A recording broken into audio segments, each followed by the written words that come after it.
Hello, and welcome to another live stream discussion. How are you guys doing? I see that a lot of people have tuned in the chat already. I'm guessing that you're all expecting to hear the big announcement, right?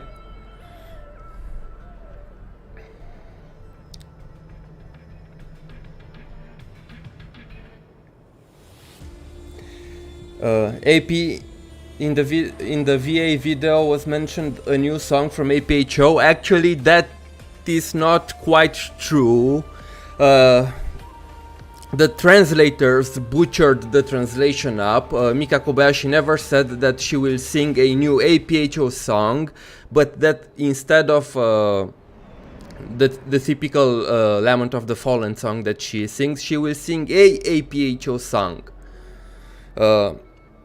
So she was referring to either Oaths of, or I think the other one is called Oracle, but she didn't mention anything related to a new APH song. So yeah, there's no confirmation that there will be a new APHO song. It might be, and to be honest, I think that they will reveal APHO 3 during the concert, but they did not confirm anything. So just so you know, and you don't get your expectations too high, because you can always be disappointed, unfortunately.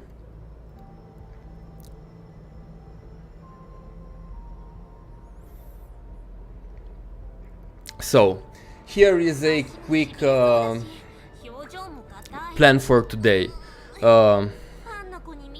We're gonna wait a bit more for a few more people to tune in. After that, I have a big announcement. It's like I said on Twitter, if you follow me there, it's a big video series that I have been working on for a long time, and I am finally very excited to reveal it to you guys. After that, we are going to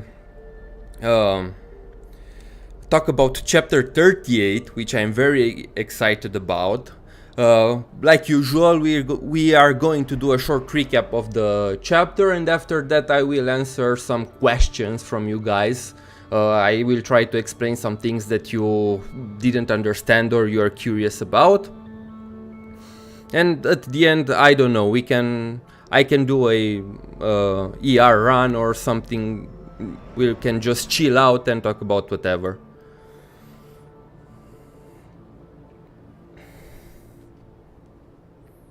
Yeah, I see capped stamina, use it. I mean, I don't know what to do with the stamina in this game. They give you so much. I already done the majority of the things for the week that consume stamina, and again, it also accumulates passively over time, even if it's capped. So I don't really stress myself with stamina in this game like I do in Star Rail or Genshin.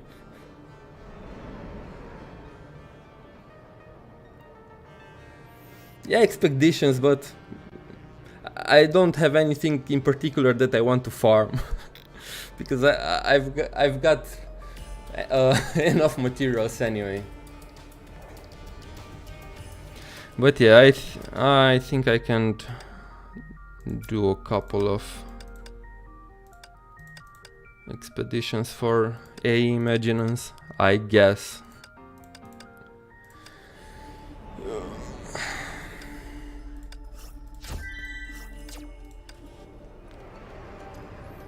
$30k crystals. Yeah, I'm preparing myself for 6.8. I wanna go all out for the new Battlesuit. Get her weapons and all of her stigma. Hopefully this will be enough. I still have a couple more cards, so that will also help.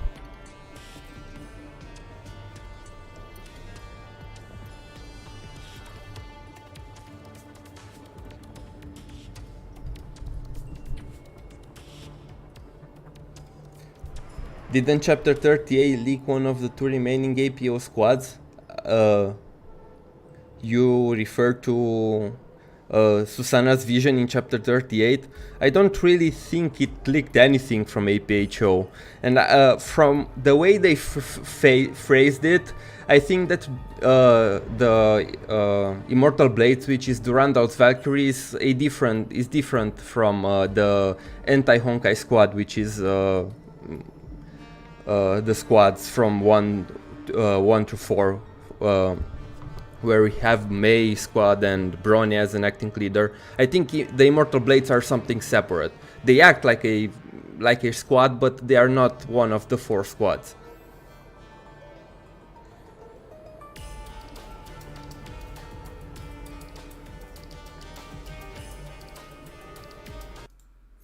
Also, Bruno Luz, please don't spoil anything related to Star Rail, even if the quest is already out. Maybe some people did not watch that. So I had to delete the message. So please don't bring anything Star Rail related. I mean, from the latest star request. Up.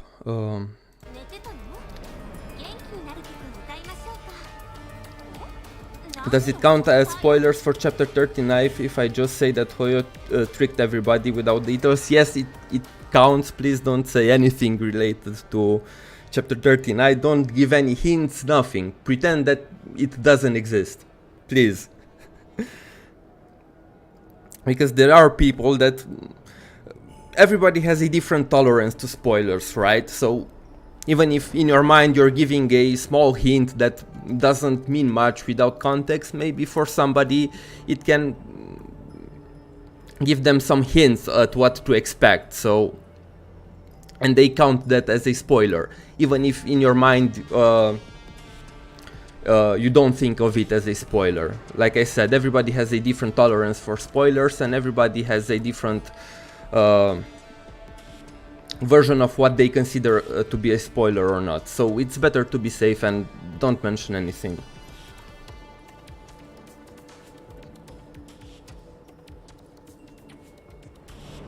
.8 and 6.9 are going to be rough for our wallets, because in 6.9 we are going to get the collab, if I'm not wrong.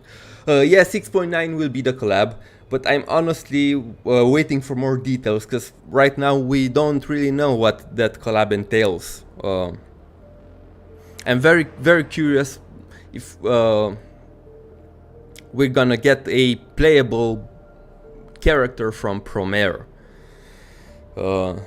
during the patch, or it will be just skins. Because if it will be just skins, at least for me it will be pretty easy to not spend, because I'm not really that big on spending when it comes to the skins. Even in this patch I didn't buy any of the skins for Hush of Origin or Hush of Truth, even if I initially planned to buy one, but I gave up. And also I didn't even gacha for Kiana skin, because I'm not that big on skins. So honestly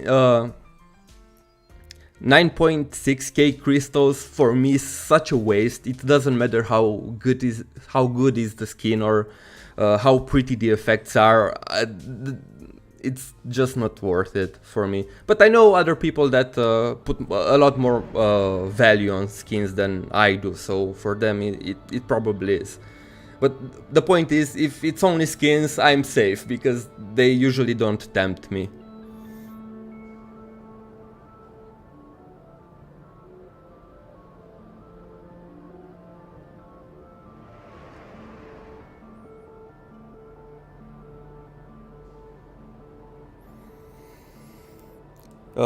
Might be event exclusive like a Ching. Yeah, I can see that. So I did not watch Promare yet. I plan to watch it before the collab happens, but from my understanding, the majority of the characters in that movie are guys, right? And please correct me if I'm wrong. So it would be very hard for them to actually make a playable character from that game, since we have no playable males in Honkai Impact 3rd.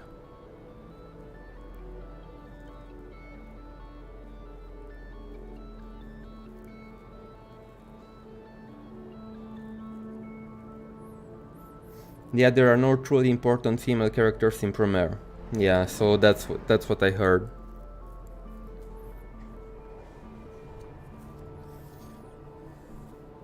So in that case, I think that maybe we can get an event story, a couple of skins, and if we get maybe some playable characters that are guys, I think that they will make them event only, right? Like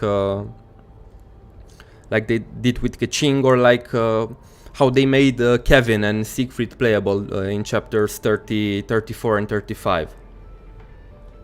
Just for the collab, and after that they will take them out of the game.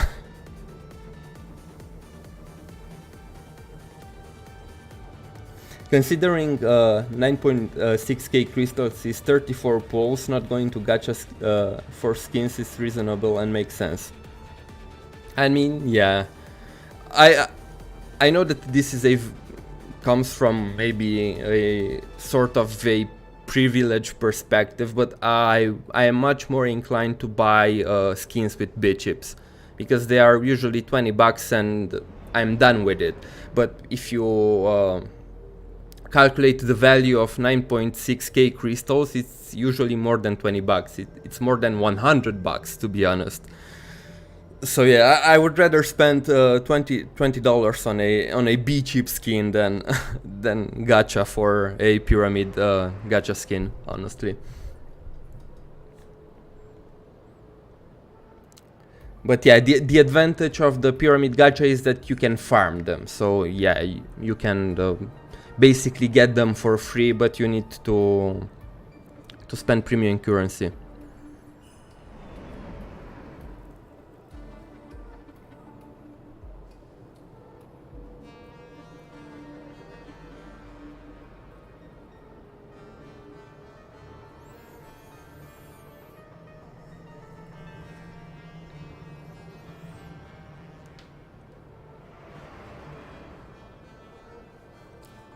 Anyway, I'm very excited for the future. 6.9 we have the Premier collab. We also assume that we will get playable Sirin if we can trust the reveals from the event that was last week, and they also revealed another silhouette, which most likely will be a new Teresa from the looks of it.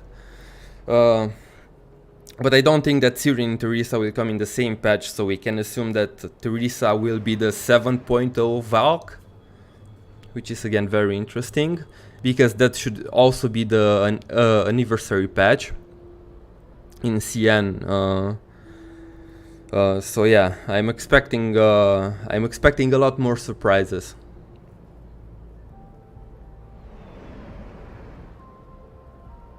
Did you get your ticket for the upcoming concert? No, I'm not planning to go. First of all, I don't have the concert anywhere nearby. The closest venue, I think it's in Paris, and that's quite a trip. I mean, it would take me about 2 hours with a plane, but it's not worth it, in my opinion. Plus, this is one of the announcements I wanted to make today. I'm going to stream the concert next week, so we can hang out together and listen to the music, and hopefully we will get a big reveal at the end, and we can talk about it after the concert is done. So yeah, I much prefer it to watch it online with you guys than going at a live venue.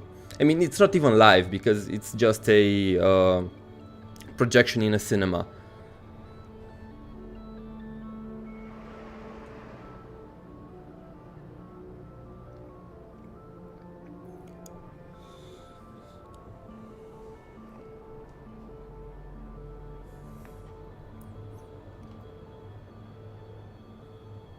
What concert? The next Honkai Impact 3rd concert, which I think it's called Forest Capriccio. It's themed after Seele and the main cast of the current story arc, and like the concerts we have in the previous years with the Dreamy Euphony, which focused on Elysia and the Flame Chasers, and Starfire Sonorant. If you watch those last year and the year before, it will most likely be something similar. And yeah, a lot of people are expecting a big announcement at the end, because 2 years ago, if I remember correctly, that's when they announced both Star Rail and APH 2 during the concert, right? But last year they didn't announce anything. So yeah, I think it's safe to... I think we all expect an announcement, but I think it's safe to keep our expectations a bit low, not to be disappointed. Maybe maybe like last year, they will not announce anything. I'm not saying that will be the case, but it's also a possibility. So yeah, let's keep our expectations in check. Yeah, the first Capriccio. The devs did say that they started hiring a lot of younger devs into the team now. In Honkai Impact Earth specifically, or in Hoyoverse in general?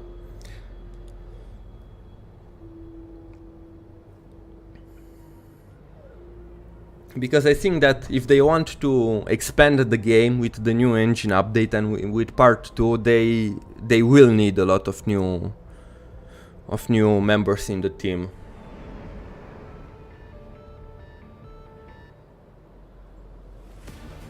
Honkai Impact 3rd? Okay, awesome.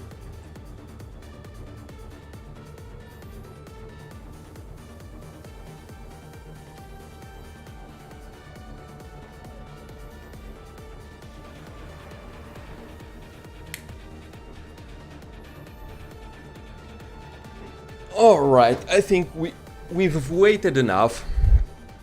Okay, so the first thing, I will announce something special, something that I've been working on for the past couple of weeks, and something that I am very, very excited to share with you guys. But first of all, let me mute the sound and play some lo-fi music.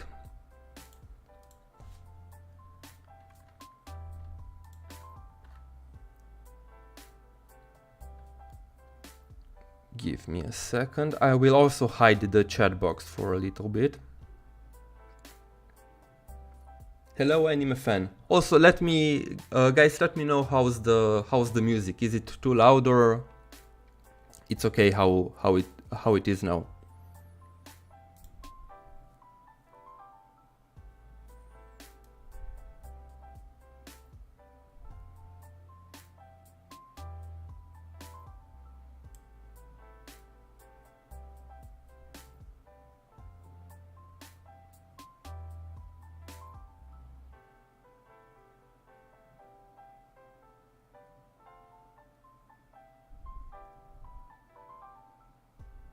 Not too loud, not too low? Okay.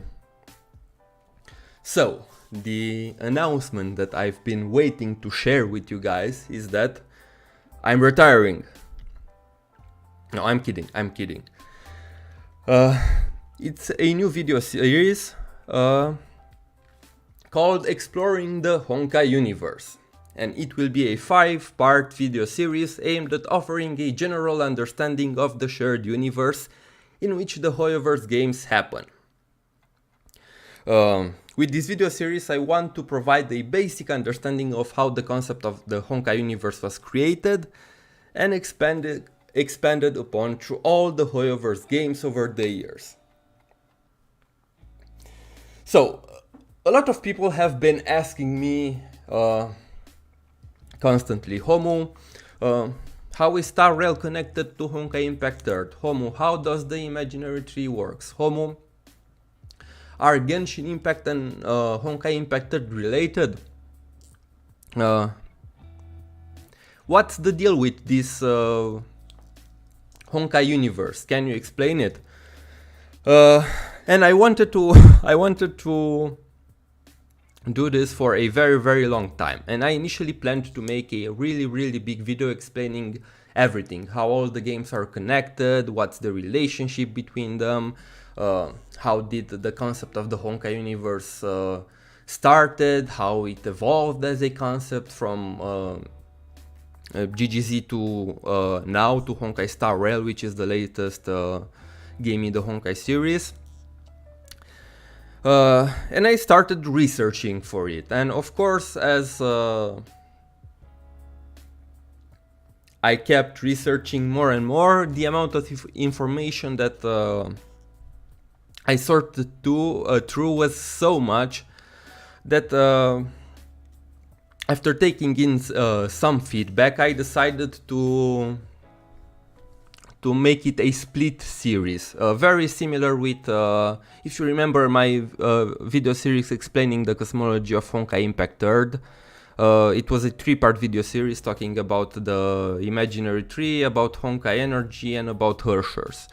But at this point that video series is pretty outdated, and basically I want to make a new one. But what's different from the previous video series is that, unlike that series which explained the cosmology from the perspective of Honkai Impact 3rd only, this video series will explain the cosmology from the perspective of all the Hoyoverse games.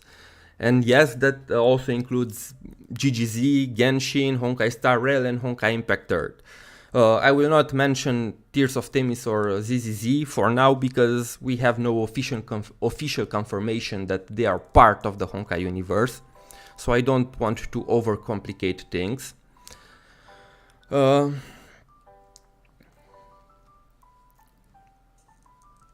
Does this include some unofficial stuff? What do you mean by unofficial stuff? And this video series is also made with the help of the HoYoStance community. If you know, HoYoStance is a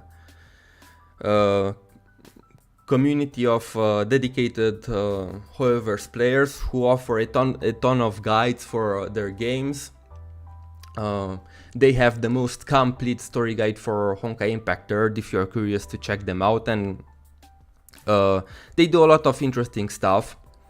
And they help me a lot to dig out some information, especially from the GGZ side, which is inaccessible to me as I am not playing the game on the Chinese server and I don't speak Chinese, so they help me a lot on that part.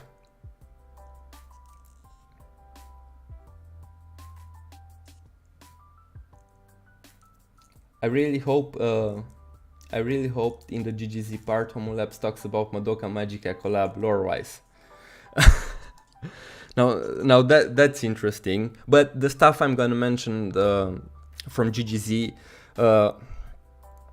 won't be that extensive, simply because a lot of players are not familiar with the game, and even the people who are familiar with the game know very little about the game. I only realized how little we know about GGZ when I started to do my research for this video series, and I talked with the people that actually translate parts of GGZ into English and try to dig up information.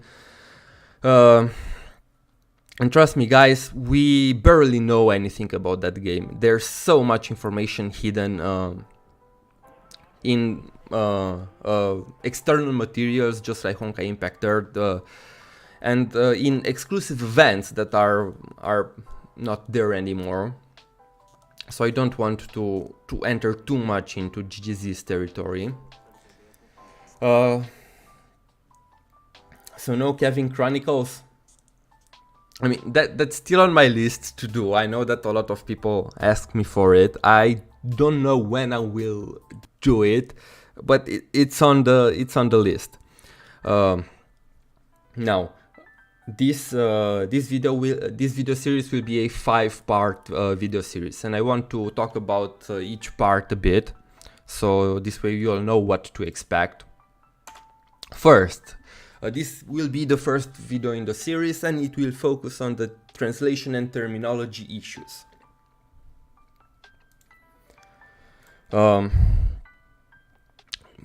Part 1 will address the issues with the translation and the inconsistent use of the terminology through the games, offering the viewers an easy understanding use of the terms, referencing the CN text instead of the English one, because the English text is very unreliable. And I will go into more details why I chose to use the CN text instead, because it's a lot more consistent throughout the games, and it makes pointing out connections between them a lot more easier.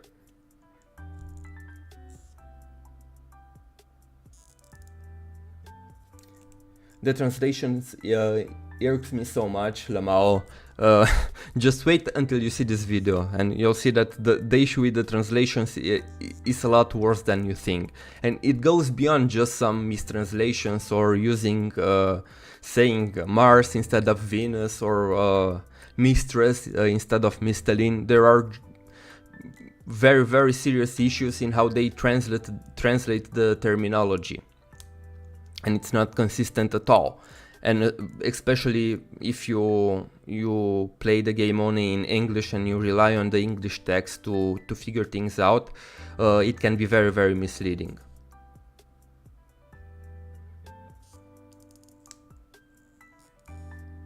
Will this include the Captain verse?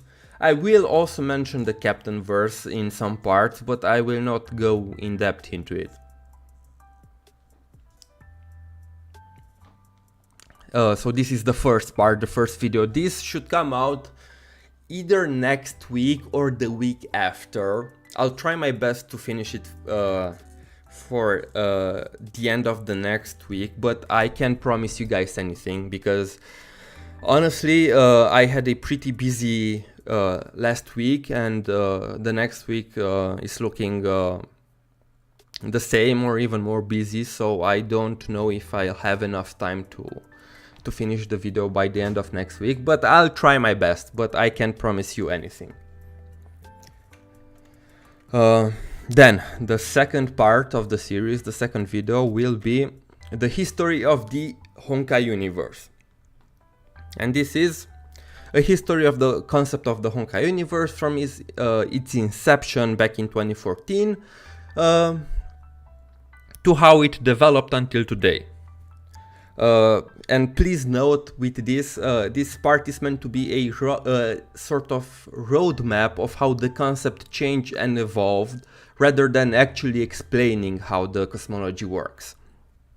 So I'm going to talk about how they came up with the concept, how it was presented in early on in GGZ and other external materials, how it was continued in Honkai Impact 3rd, how Honkai Impact 3rd added things to it like the imaginary tree, the Sea of Quanta, and so on, so on.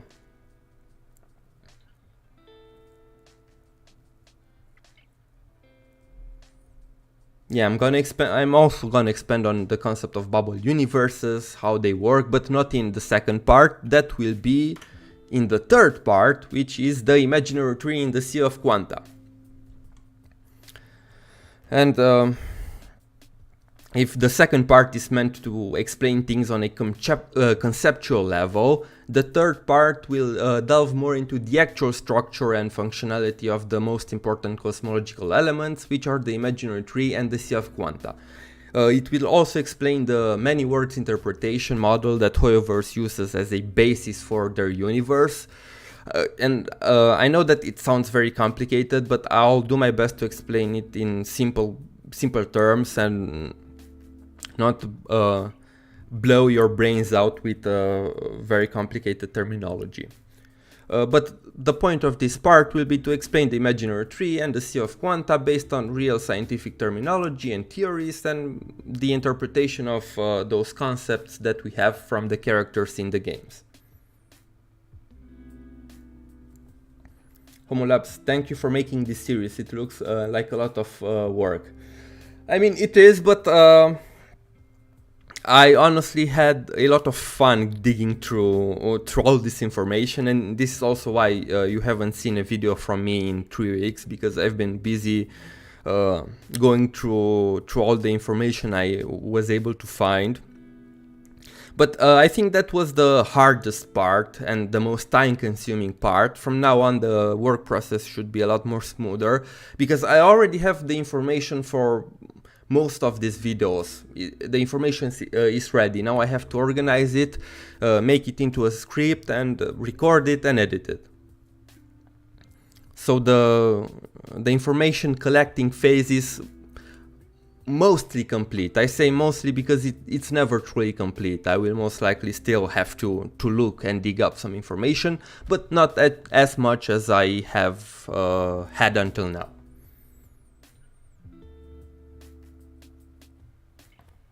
Okay, Part 4, thematic similarities and character variants. And oh boy, this will be a very controversial video. I can already see it. The fourth part of the series will focus, like I said, on thematic similarities between the HoYoverse games. It aims to distinguish some of the most used concepts and ideas and offer a basic understanding of how HoYoverse adapts them to each games. To give you some examples, some general ideas that you can see in every HoYoverse games. The struggle of humanity against fate. It's a very common theme. The use of imaginary energy as a malleable concept through the games. We have paths in Honkai Star Rail, we have stigmata in Honkai Impact 3rd, we have some sus stuff in Genshin as well with forbidden knowledge and elemental energy, and I'll try to theorize a bit how that can be connected to imaginary energy. I'll try to expand a bit on the concept of Honkai and talk about how GGZ presents Honkai and how Honkai Impact 3 presents Honkai, and actually point out that both games present Honkai in the same way. And it's very interesting. And also the biggest contention point will be character variants. Because this video will try to combat the use of the word XP for the character variants, pointing out that the use of that word is not really aligned with the cosmology of the Honkai universe, and it's not a very good representation of what these character variants are. They are in fact more similar to cosmic blueprints in accordance to pre-established theories about the cosmology, rather than just saying that HoYoverse is lazy and they just exported and copy-pasted the character from one game to the other.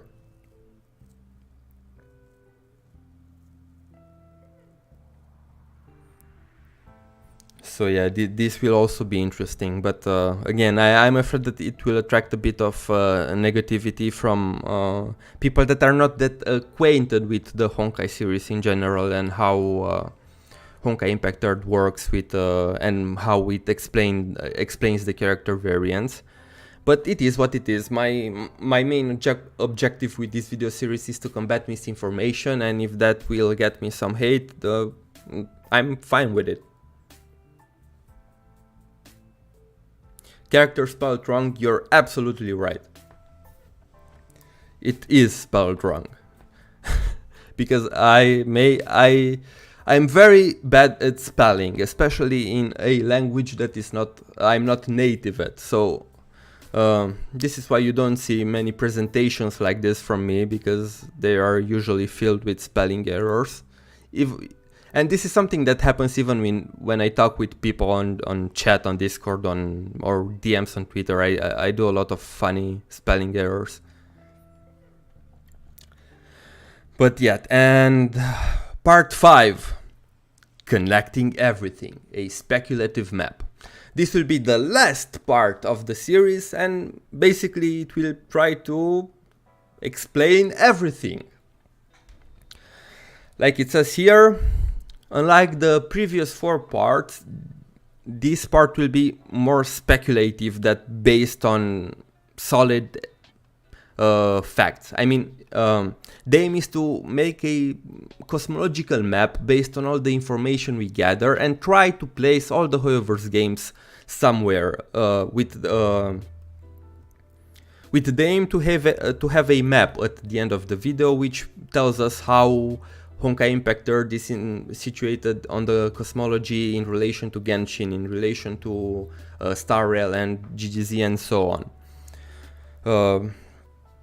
Of course, the emphasis will be put on the fact that this part is to be taken with a huge grain of salt, and it's made solely for the sake of entertaining people rather than something that should be taken 100% seriously. Because again, we lack enough evidence to say that this is this for sure and this is how it's connected. We can speculate, and we have a lot of evidence to point us in certain directions, but again, it's only Hoyoverse can come out and say that this is how they are connected for sure. But even so, this part will also address some important aspects of the Honkai universe that seem to be misconceived by many fans, such as I will present a lot of evidence as to why GGZ is still part of the cosmology, because you'd be surprised, but a lot of people think that GGZ is not part of the Honkai universe.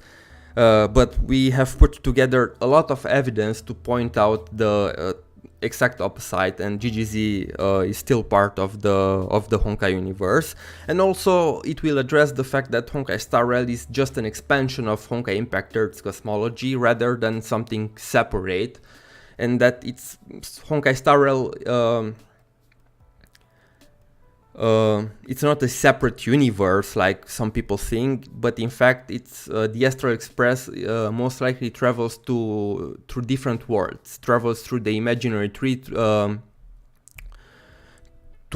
different leaves, how they translate it. But I will also address why the imaginary tree, when people explain how the imaginary tree works and use the leaves and branches analogy, why that needs to be taken with a small grain of salt, because it's a very flexible term that is used differently by different characters. So yeah, this is it.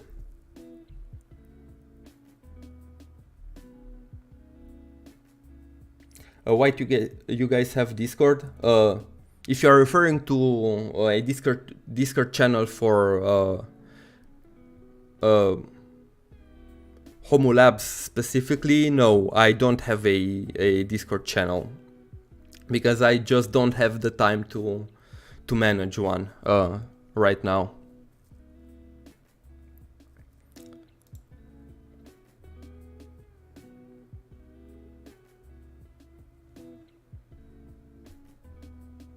Alright.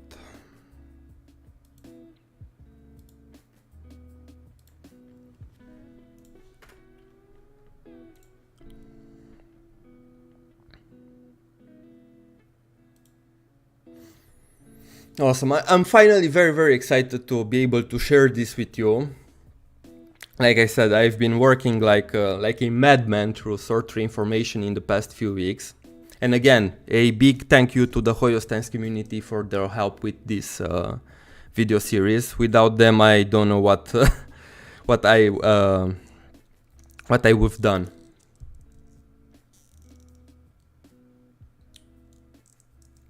So let's not waste any more time and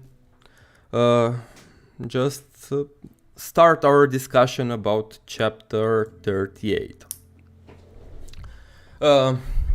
First and foremost, I'm interested in hearing your opinion about this chapter, especially after we come out from the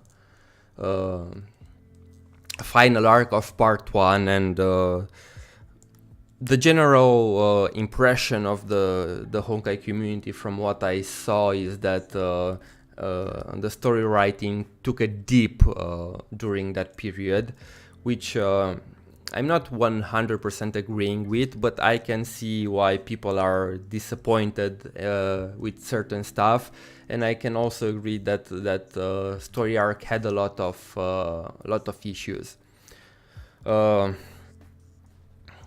I'm really curious to hear, what do you think about the current story arc? Do you think that they are picking back up the pace with the story writing? Liked it, especially Seele's Nightmare. Yeah, that was a very well done moment.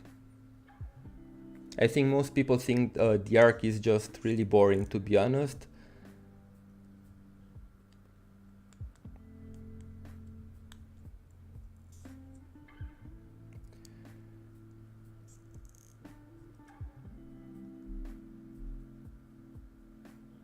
Okay, so from what I see, people are pointing out the vision that Seele had as a very good moment, but from my understanding, and from the comments I see is that the general consensus that it's still very slow and kind of boring. Which I don't know if I agree with. I can agree with chapter 36 being a bit slow. I think that they could have resolved that whole detective arc with Grey Serpent in half of the time. But honestly, since they got into the bubble universe, I really didn't thought of it as slow. I think chapter 37, I'm sorry, was needed to build up some of the moments and to present us with how that world works. And I think that chapter 38 was one of the best chapters that we got in a while. I mean, from the beginning to the end, it was jam-packed with action and a lot of interesting stuff. And this is very interesting because I see people saying that they thought that this chapter was slow, and my opinion of this was the total opposite, because I thought that this chapter went pretty hard and it was pretty jam-packed with action and interesting stuff. So it's very, very interesting to see how we have such a different view of the story. But again, we are different people, we seek different things, so this is normal. I just find it very interesting.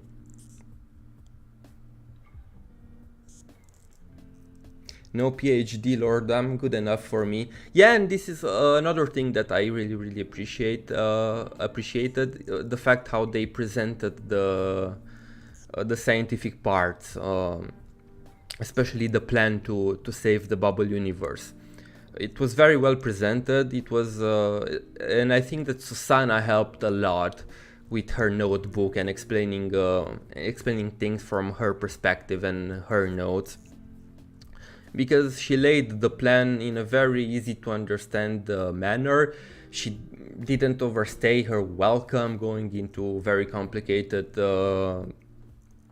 theories on how things work. And even if in some moments Schrödinger tried to get all theoretical and technical about things, the characters were like, sure, you're right, but the majority of the people will not understand you if you explain it like that. So they used analogies that are much easier to understand.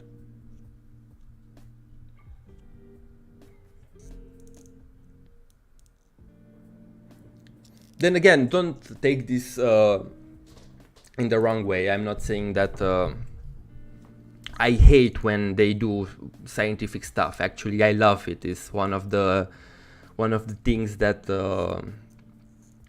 made me love this series and this story so much. But I think that sometimes they can go a bit overboard with it, and chapter 33 is a perfect example of this. But I actually love how they try to explain everything and don't just bring things out of nowhere without any explanation and say, oh, it's magic, this is how it works. They actually bother to give you a logical explanation of why they do certain things and why certain things happen, which is something that you don't see in many series, to be honest. But again, I can also understand the other side. And I agree that sometimes it can get a bit too much.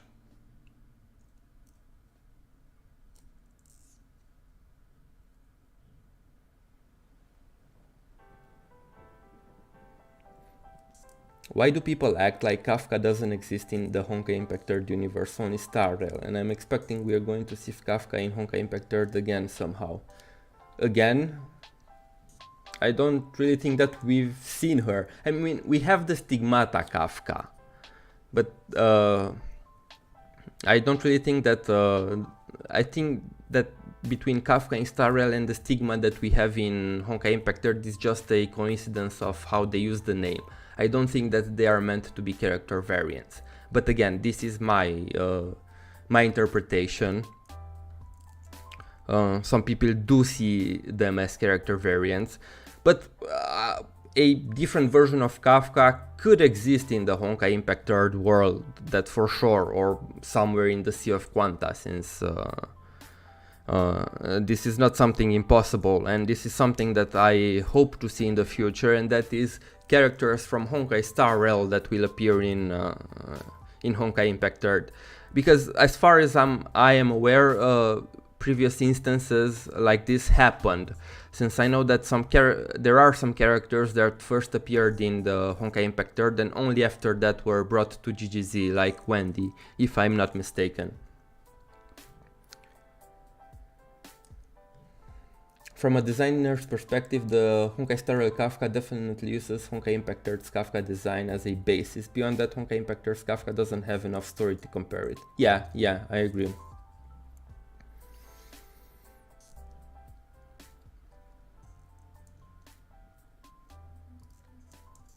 Hello, Gabby.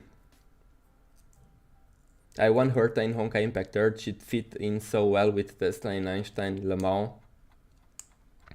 Yeah, that's interesting, especially if in one of Welt's dialogues he mentions the fact that Herta sent a message to his home world to let his family know that that he's fine. He never went into much details beyond that, but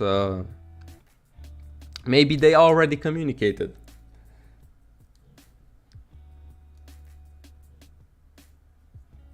Not sure about Venti Flame Chasers and Senti went to GGZ though. Yeah, but those were events. I'm talking about characters in the main story.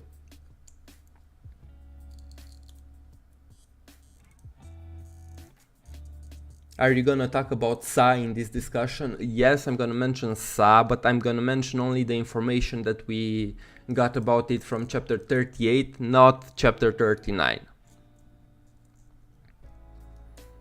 So even if you are aware of more information, please try to separate the two chapters and put a barrier between chapter 38 and 39 and use only the information from chapter 38.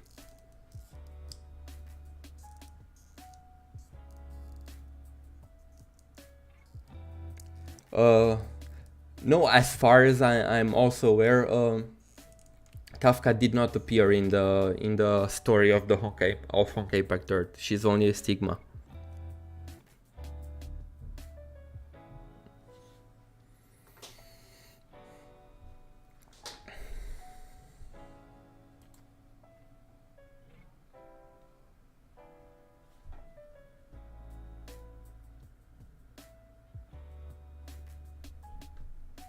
I'm so confused though, so are there other entities like the Cocoon of Finality and Sa on other planets, or is Sa an abyss thing? Yes, I think that with the information from chapter 38 it is confusing, but I don't really wish to go that much and explain Sa into details in this live stream. I'll much prefer it to do it after chapter 39 is out, because then we will have a lot more information, and I think that trying to explain this now it will only make things worse and more confusing with the amount of information we have. I think the only thing we can say for now is that in nature, Sa is similar to the Cocoon of Finality, and this is all we know.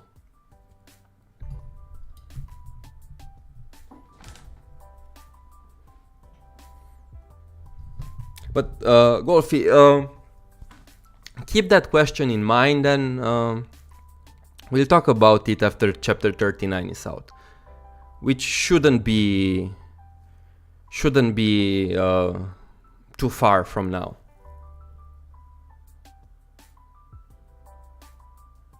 Will Sa be explained again in chapter 39? I mean, hopefully we will get more information on it.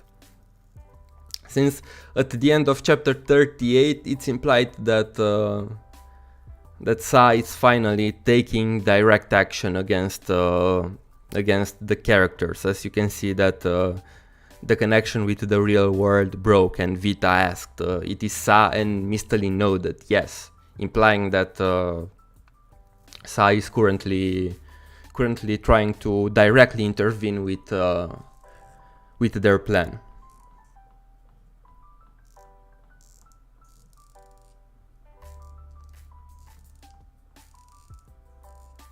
A little bit more than a week for... Yeah. Oh, you're right. I think it's August 3rd, if I'm not mistaken, when 6.8 will happen.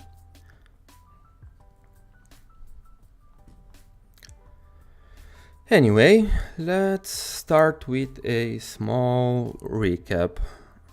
Give me a second to change things up again.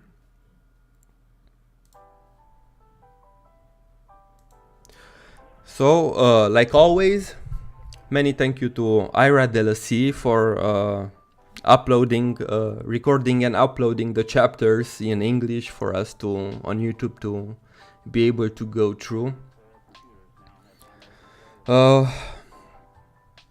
And as I will talk about the main points of the story, I will let this play in the background.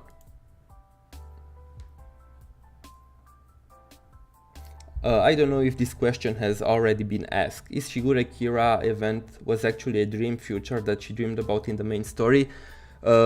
Yes. The current assumption is that the Shigure Kira event is one of the possible futures that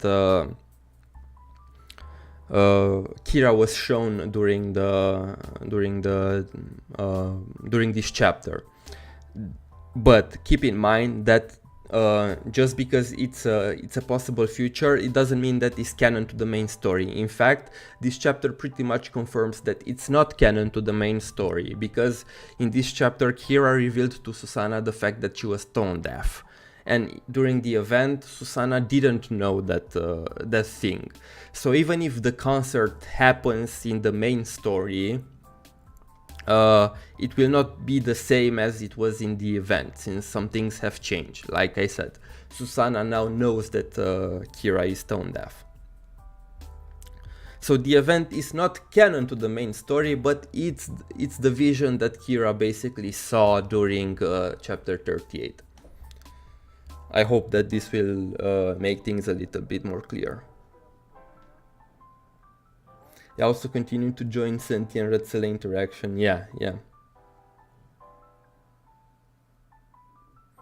Kira told Susanna later on this chapter that she couldn't sing because of a throat injury, though. I mean, she literally said that she's tone deaf. And she even compared that as a Valkyrie, that being an idol that is tone deaf, she compared it as a Valkyrie that can fight.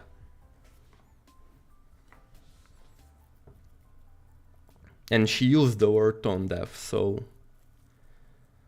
Yeah, anyway, the point is that even if the events from the event happen in the main story, it won't be the same, because the information that Susanna has about Kira right now are different from the ones that she had during the event.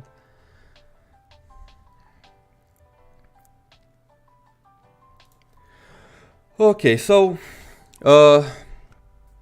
this chapter started really intense with the two Seeles finally reunited inside their shared mind room.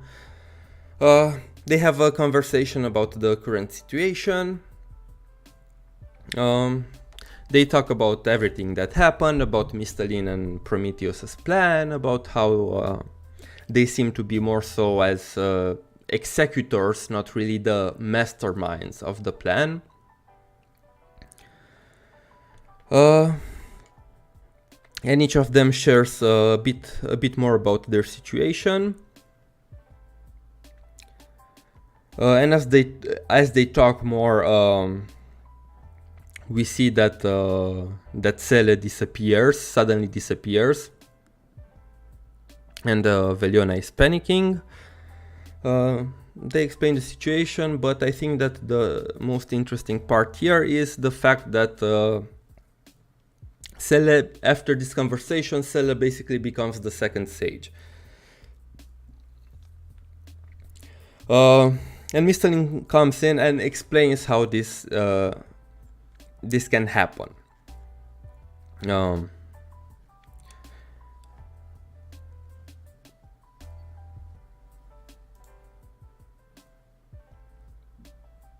And this again has something to do with the laws of the bubble universe.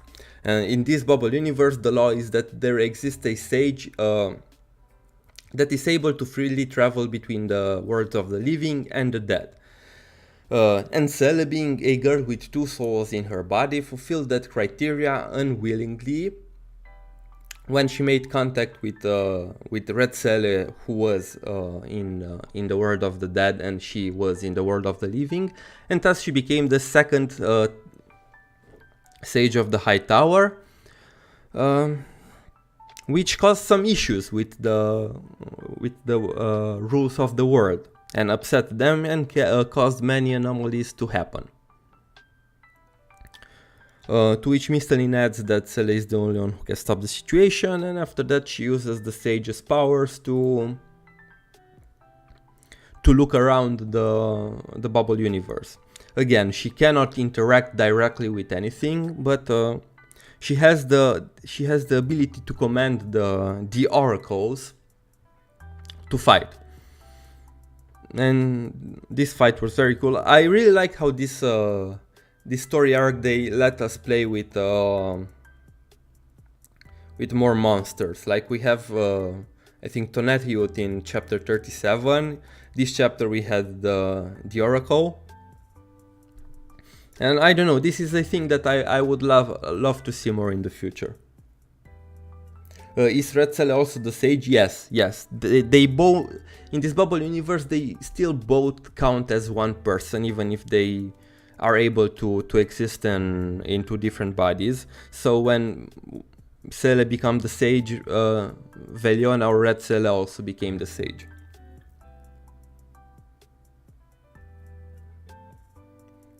Do you think that the Captain Verse story will finally be spread more now that we have something, now that we have somewhat silent actual model? I mean, I do think that people will have more interest in the Captain Verse moving forward, because it becomes relevant again to the game with multiple events. Because Captain Verse had a big drought, I think, for multiple patches. We didn't have any Captain Verse event, and even the events that we had were very small in scale, so not many people were interested in that. But yeah, I definitely think that that more players will be interested in the Captain Verse with the current events and with Syrian being playable. Anyway, after this, Seele looks at the Country of Fire and Sand. She makes sure that Red Seele and Senti have the situation under control there.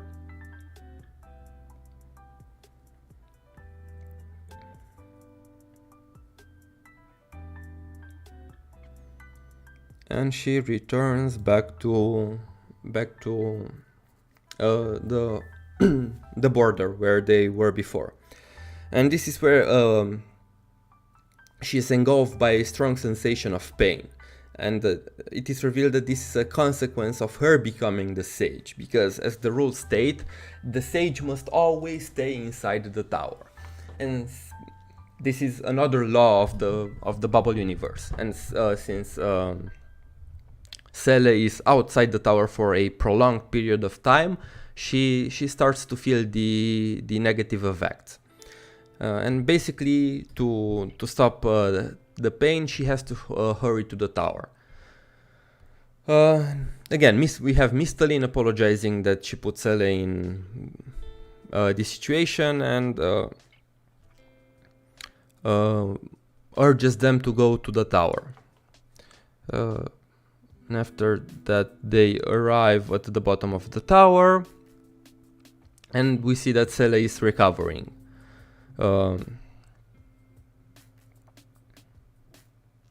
Soon after, they decide to enter the tower, and Susanna asks Vita to remain outside since this might be dangerous. And after they enter, they finally get to communicate with the actual sage of the High Tower, who wants to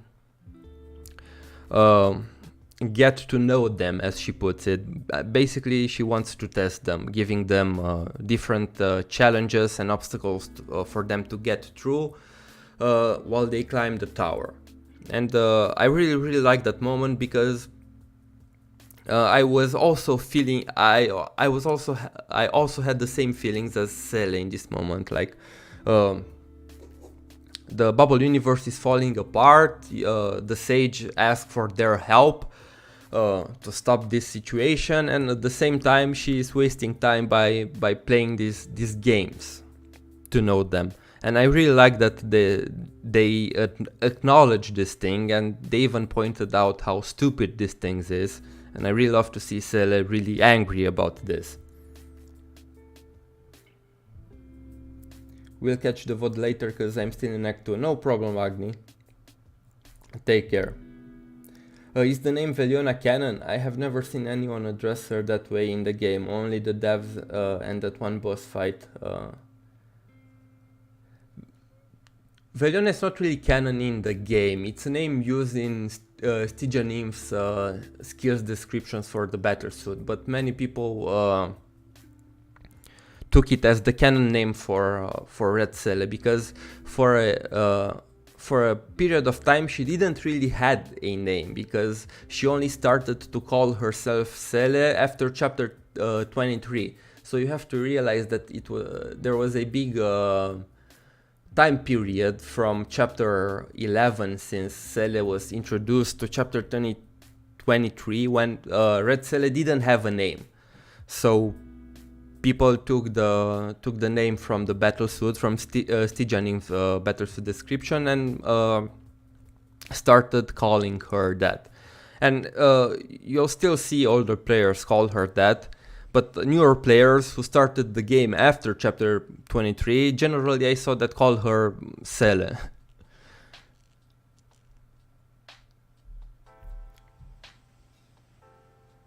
There was an event a long time ago where she was called Veliona? Really? I didn't know about that. That's interesting. Can you explain the Fuhua part? I will explain when we get there. Anyway, I just wanted to point out that this was a really cool moment. And as you see, they start fighting, and because they are in the tower, which is the closest point between the two bubble universes, Seele is able to connect with Dark Seele on the other side, and she is able to help her fight. You have them advance. Here again, Mistalin is kind of helping them, saying that yeah, we agree that the sage is wasting time, but we cannot go against her words because she basically took care of us. So let me help you a little bit by playing with the rules here. And basically she hid a portal that can teleport them to the last floor in one of these bubbles. And after they figure this out, they get teleported to the last floor, which has Prometheus and the tank. They quickly defeat the tank and advance further.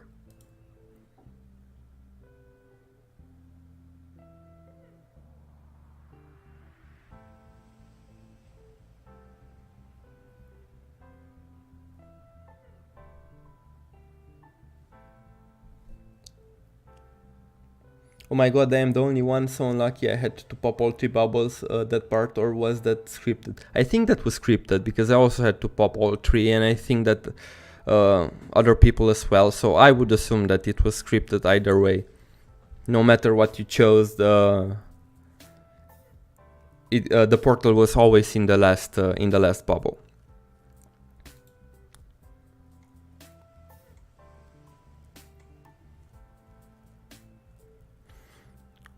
Okay, so here we, after Seele goes through the portal that leads to the final floor after defeating Pax, she gets teleported to their shared mental room.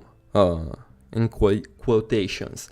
And she hears another Seele's voice talking with Red Seele.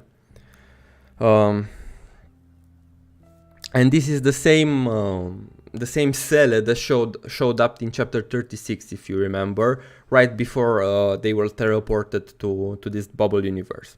And we can see that Dark Seele is very mad at this Seele question mark.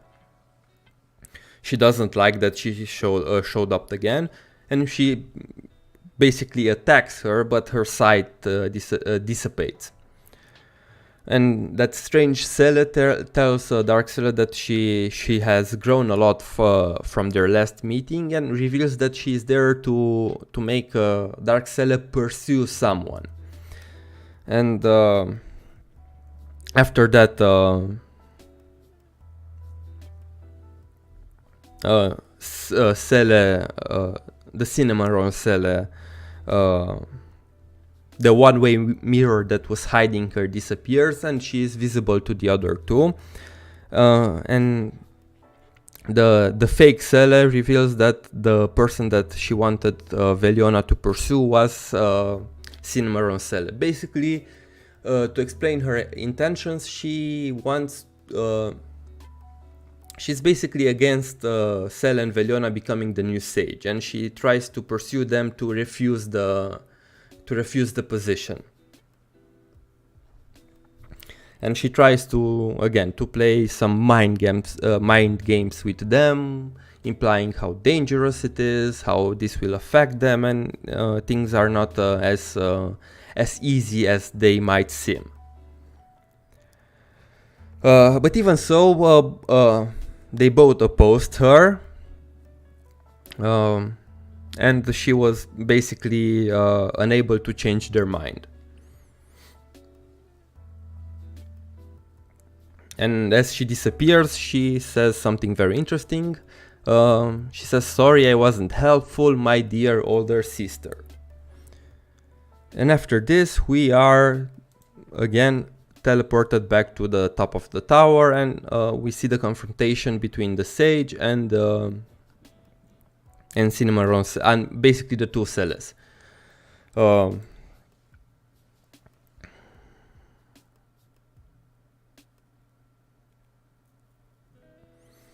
And yeah, again, due to the fact that there are now two sages, the world is treading towards destruction, basically is collapsing, and to stop that, one of them has to step down, and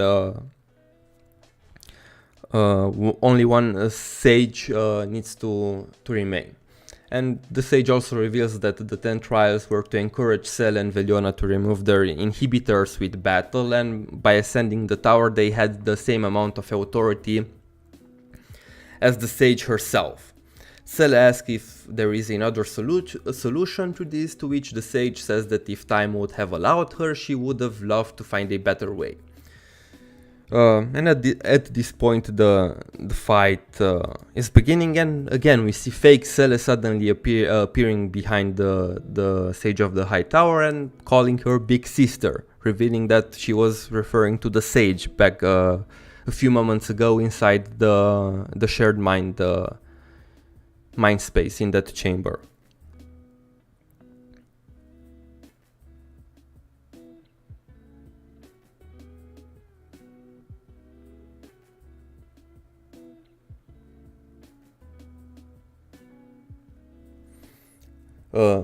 Seele question mark had a good reason to convince them to not do it, in my opinion.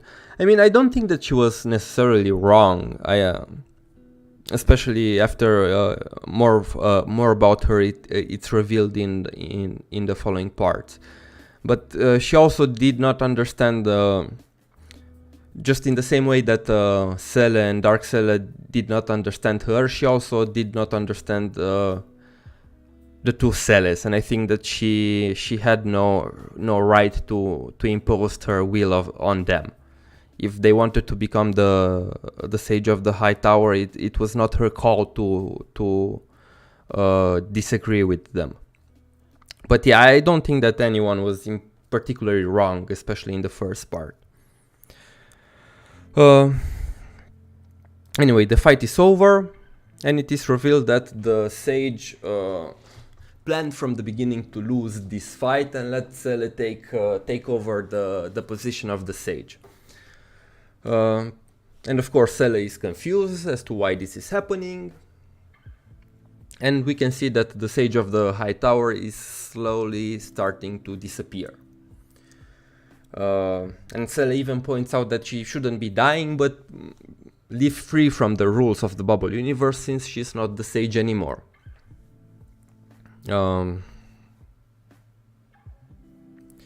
After that, Mistalin appears and she finally reveals that while the power of the Sage of the High Tower, it's only a power for Seele, it's literally the energy that sustains the previous Sage of the High Tower, because she's actually an abnormal stigmata born solely to fulfill that duty.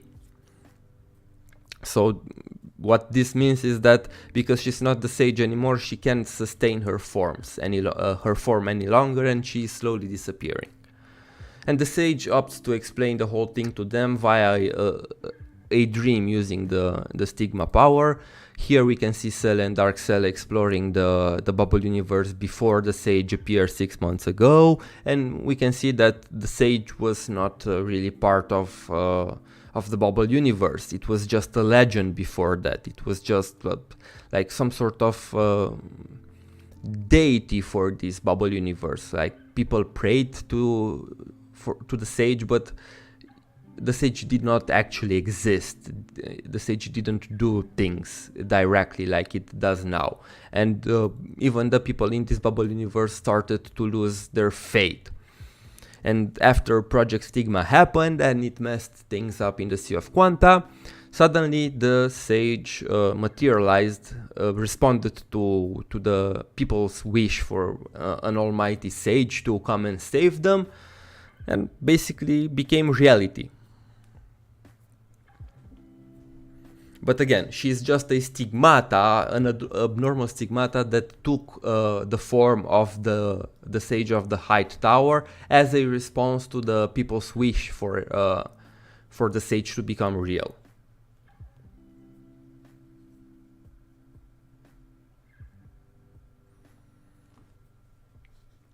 And this is how they learn this fact. And after that, they go into explaining the sage's plan, how she wanted to bring Seele and Dark Seele to these two bubble universes and separate them and observe them with the hopes of figuring out a way to stabilize the two bubble universes, since Seele's being in itself is very similar to the bubble universe in the sense that there are two souls in one body, and one of them is human and one of them is not human, which is Dark Seele, who is an idea. And we learned that the sage always planned to sacrifice herself, right? Because her goal is to save this bubble universe and to help the people. She's not really interested in being the sage. As long as she can do something to save the people of this bubble universe, it doesn't matter if she disappears, as long as someone more fit to be the sage, in this case Seele, takes her place. And the last part of the vision is again the fake Seele showing them the past in the Sea of Quanta, and how the Grey Serpent from chapter 36, the one that was behind Incognito, how he died. And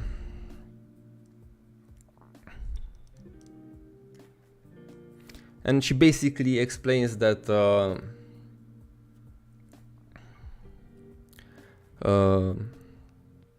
the fake Seele was born in the moment when Mistalin brought Seele and Susanna into the Sea of Quanta, and that she basically wanted to maintain her existence and return back to her origins, which is we later learned that is the previous Sage of the High Tower. And to do that, she basically kills this gray serpent to take energy from him to be able to navigate the Sea of Quanta and return to her bubble universe. And again, Grey Serpent laughs and asks how what she wants to do is different from what she wants to do. And this is again very interesting because she reveals that she learned this. She learned how to plunder energy from him, and because she's also a stigmata, she basically is very similar to the Hersher of corruption in ER, if you remember. She basically learns different things from the people around her.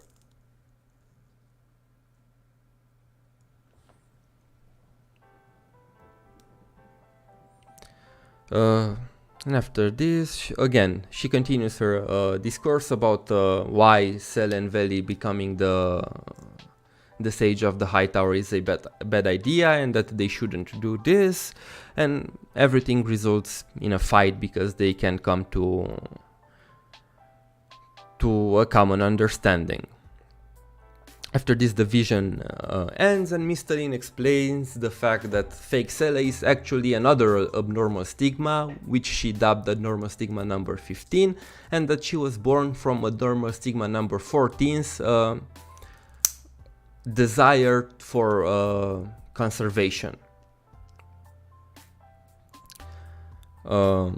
It's basically her will to live. This is why we see the sage not caring that much about the fact that she will die, because her will to live literally materialized as another abnormal stigma, which is abnormal stigma number 15, and this is why she was so hell-bent on keeping Seele and Dark Seele to become the sage, because she knew that will basically cause the disparition of the actual sage. But please keep in mind that Mysteline says that this is her theory about her and about why she did all those things. It's not really confirmed, so yeah, but it's most likely true. And after this, they finally deal with abnormal stigma number 15. And Seele and Dark Seele fully take over the position of the Sage. And the old Sage of the High Tower disappears in Stigmata space. And it's very important to mention the fact that she's not dead.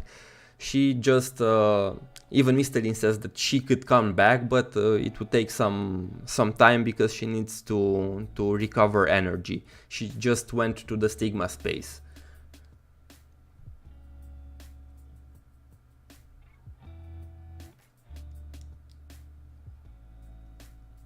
I mean, yeah, she implies that both of them are still alive in the Stigma space, so there is a chance for both of them to come back at some point.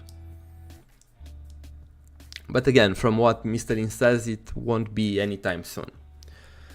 And as the act ends, we learn that even if Seele became the Sage, and there's only one Sage now, and this should have solved the issue with the bubble universe, the bubble universe is still collapsing, and the act ends with Mysteline having this realization that something even more sinister is happening. And this is where Act 1 ends.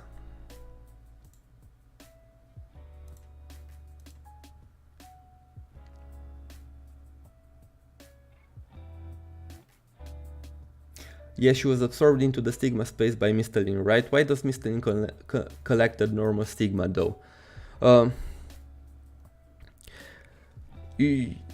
She collects them because of a few reasons. First, she feels responsible for their existence, since abnormal stigmata are a result of Project Stigma, and she was the one behind it in the real world.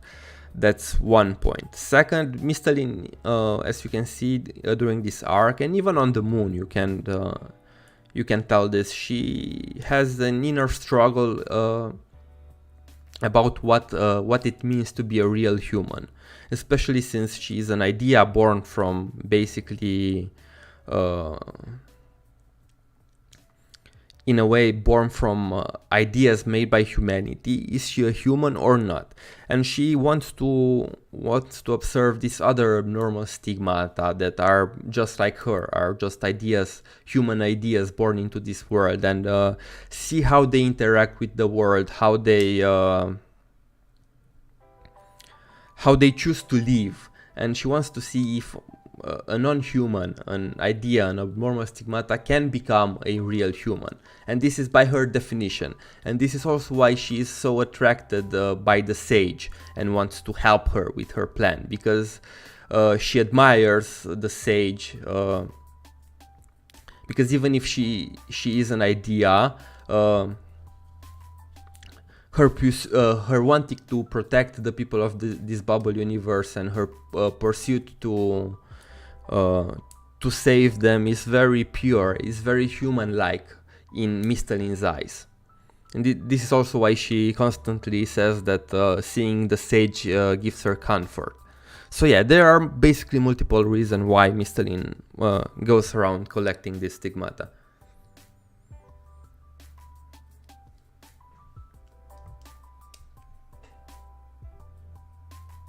Do you believe that stigmata being able to multiply is an abnormal stigmata unique thing as a side effect of Project Stigma, or do you think that it's something all stigma can do?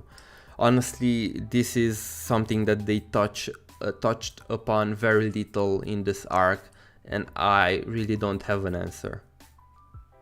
Because it could be something specific to an abnormal stigmata, or maybe not. I don't know. We just know too little about this to say for sure.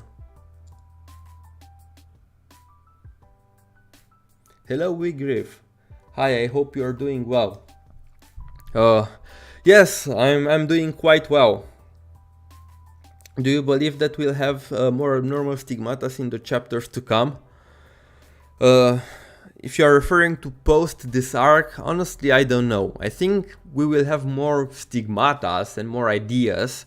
I don't know if we'll have more abnormal stigmatas, but it's always a possibility, especially since Hoyo introduced this concept, so it would be a waste to only use it for one arc and then leave it. So yeah, we'll have to see.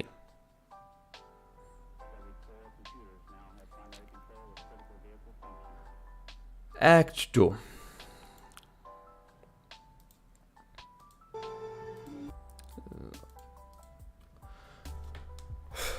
So this act is a lot shorter, and in the beginning, like I said, at the end of Act 1, they find out that the bubble universe are still going to collapse, to forcefully merge and basically kill everyone,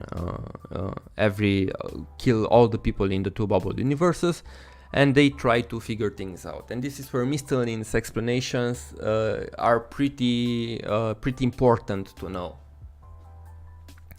Because she expands on the fact that the original reason as to why she brought everyone here was because the Sage of the High Tower needed samples, needed templates to figure out the harmony between a human and a non-human being. And this is why she brought the two Seles, and also her plan was to bring Fu Hua and Senti to these two bubble universes, and separate them, just like she separated the two Seles. But something went wrong with when she tried to teleport Fu Hua, and something happened, and she doesn't know where Fu Hua ended up to be. She may be still in the real world, or she may be in some other place. And again, we see Senti being offended at the fact that she was considered a backup template. But even so, Mistaline doesn't worry too much, because she knows that Fu Hua is able to handle herself regardless of the fact that she was teleported somewhere unknown to her.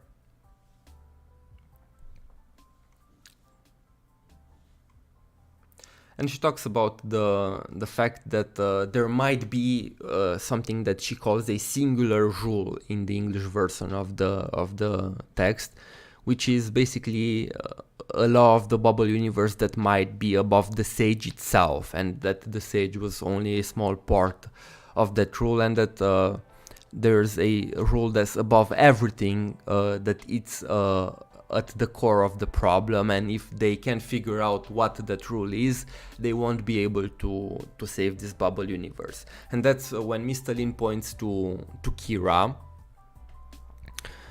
saying that she is the only one among them that it's still hiding something from the rest, and that her behavior up until this point was very suspicious. And that's when we start Kira's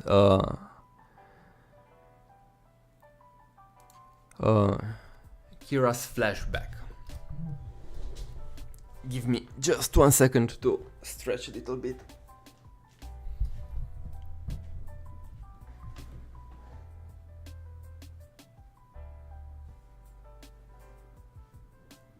I don't fully understand stigmatas versus ideas. I mean, they are very similar in nature. You can think of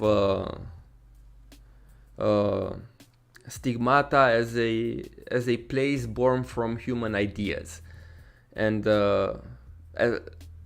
forms are basically the crystallization of those ideas. It's basically human ideas from the stigma space. They take a form, a shape, and they become human-like. But they are almost the same thing.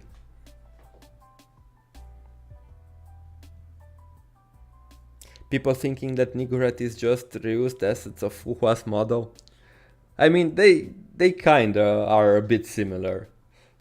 So I can see why people think that.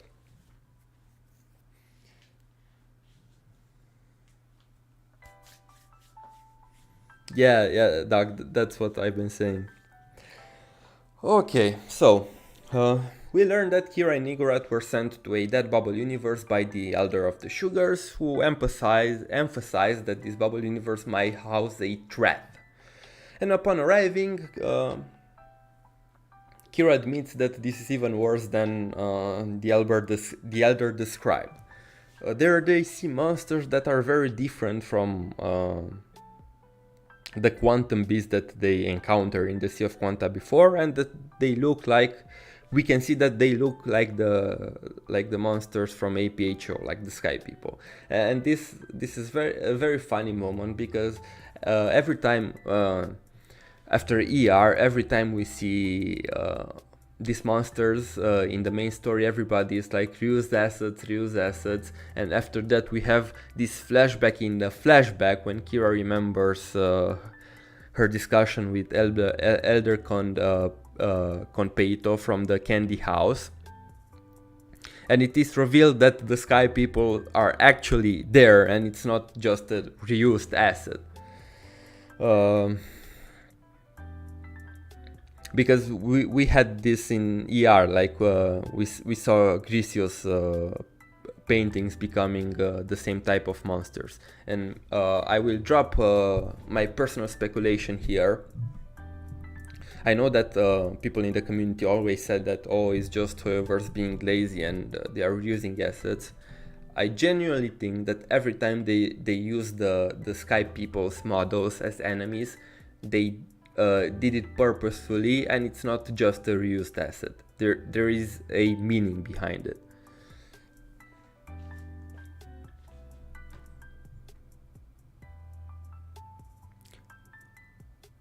But they do look a bit different in each version. Like, you can see them now during this mission. They basically have a different color palette. They are white and purple. Meanwhile, in APHO they are white and red, or gray, metallic gray, whatever that color is. In before the Sky People were made by Gricio. I mean, I'm not saying that it's impossible, because even in this act they point out the fact that the Sky People are made by something. They are designed. So We'll get to that a bit later.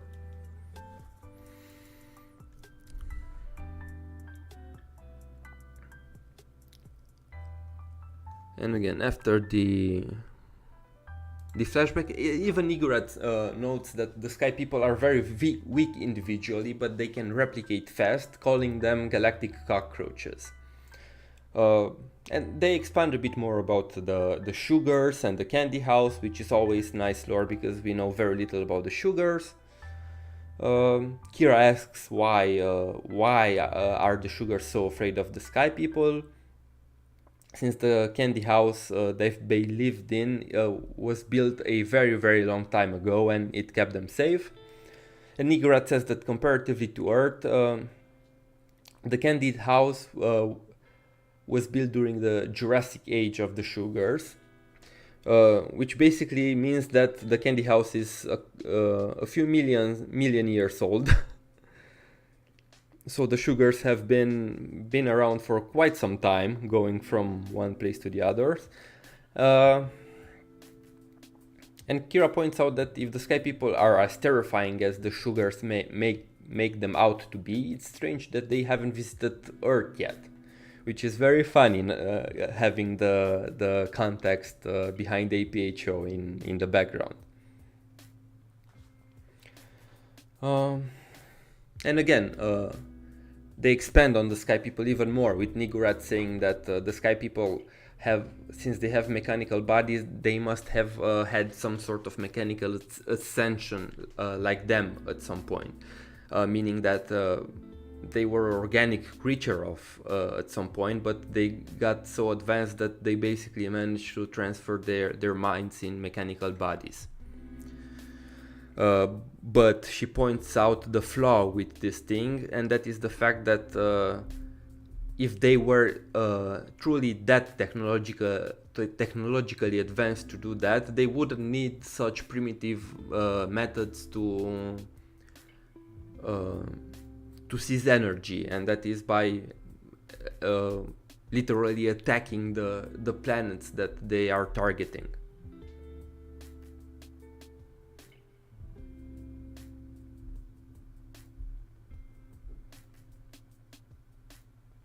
Was a Nigurat supposed to know about daily and space events? Not really, because remember, Nigurat was still lost during the alien space events. She was still in the Sea of Quanta with Kira at that time. She wasn't present with the rest of the sugars.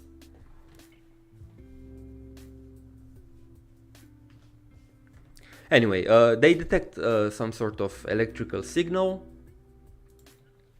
and they find some kind of man-made base, which is the source of that signal. As they try to find an entrance, Nigurat accidentally steps on a pressure plate, triggering a hologram of a man. And this man's name is Charter, and he is the manager and many more of this base, which is also known as Miracle Park Atlas.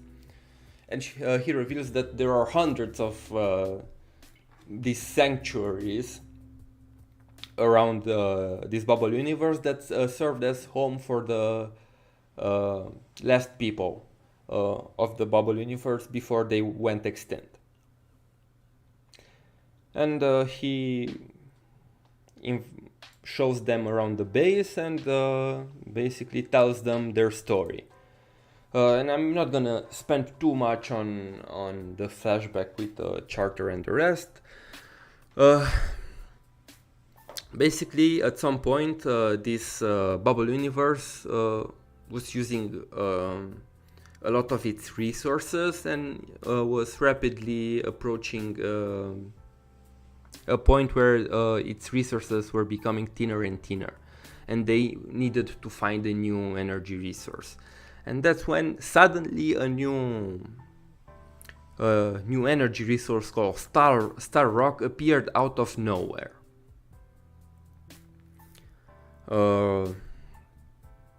And they were very elated that they finally discovered this energy resource, which is very potent, and even one of the old men in these flashbacks points out that it's very stable and very safe, which we later learned that it's not the case.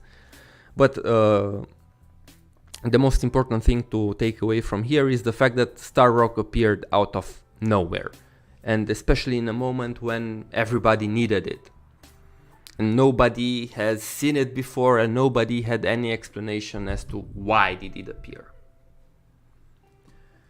After that, we move on in the future, a couple of years later.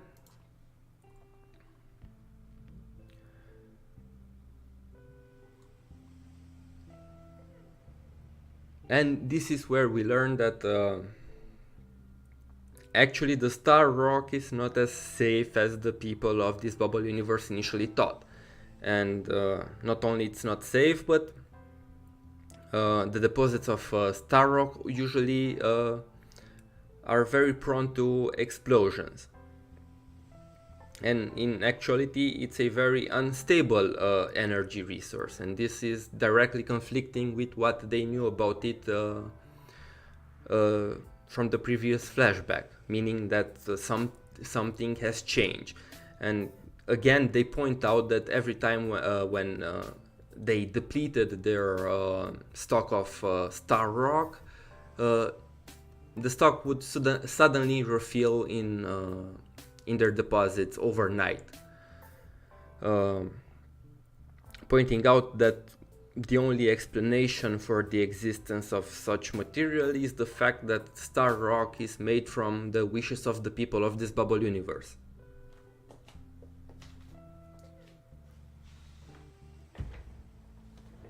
Which again, very, very interesting.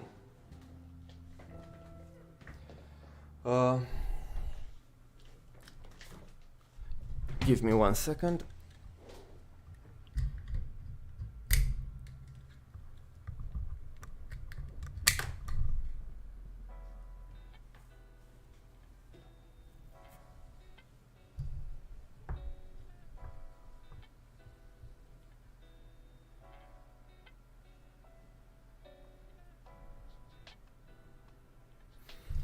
Okay, as they move forward in time, they arrive at Star Rock Era 199, which Charter warns them that that can be uncomfortable for some viewers. And this time Kira and Igrat are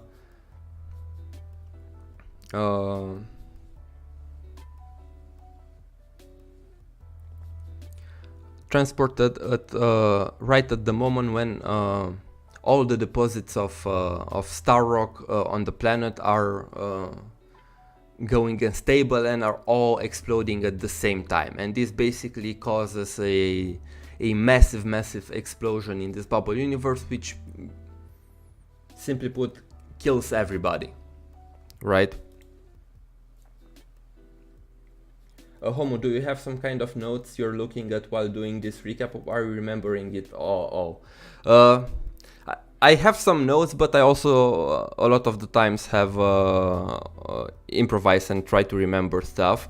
But yeah, I have on my other screen some pointers, not really notes, to get the general direction of the most important things. But yeah, it's a bit of both.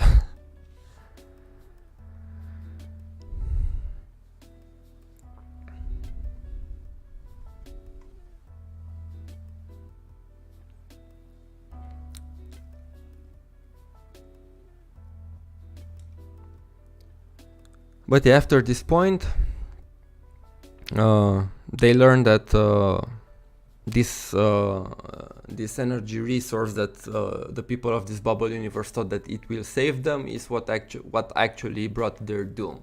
And even the people in this bubble universe, the scientists that tried to figure out what star rock actually is, never truly were able to find an answer. Like we see with the female researcher who was named Dr. Ashley. She spent her entire life studying the star rock and never find an answer. And she even points out that the star rock is some kind of joke from a twisted god. Because it has no logical explanation, it just appears out of nowhere and it explodes, killing everybody in vicinity. And even after the explosion, the deposits are magically refilled. And the same process happened again and again. And we even see a younger Charter who expressed his wish to study the star rocks as he grew, and Dr. Ashley telling him not to bother because it doesn't make any sense and they will not he will not figure things out, right?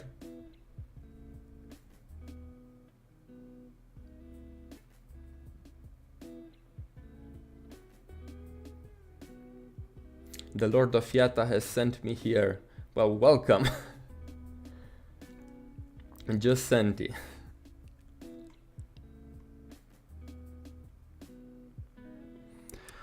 And again, as they talk about more with this hologram, it becomes more clear and clear that this is not the original Charter, but an AI version of him created to oversee the base and help the people. And the AI Charter explains that since there are no survivors now, he's lost all his purpose for existence.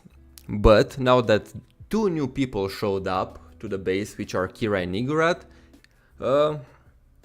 he kinda goes insane and wants to trap them here and basically revive the bubble universe and fulfill a new purpose.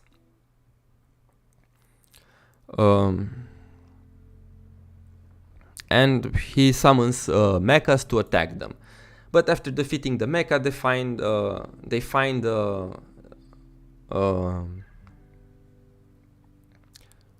they go back and find this man on the floor who is the original Charter.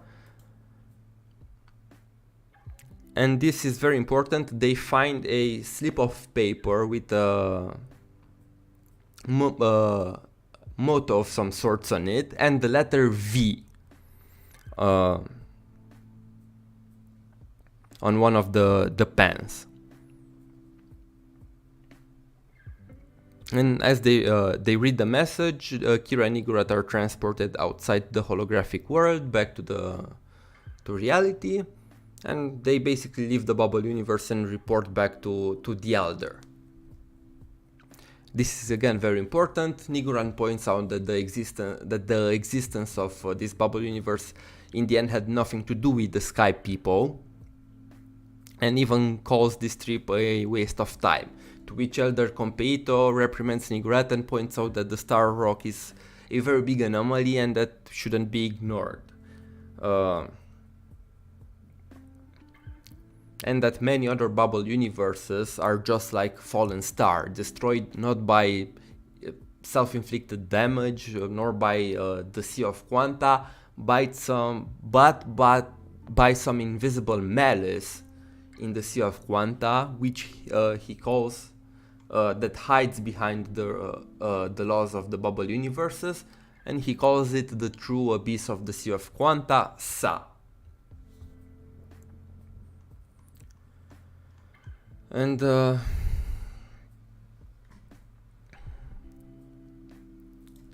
this is a very, very big lore reveal, and now that Kira finishes her story, everybody tries to process the information.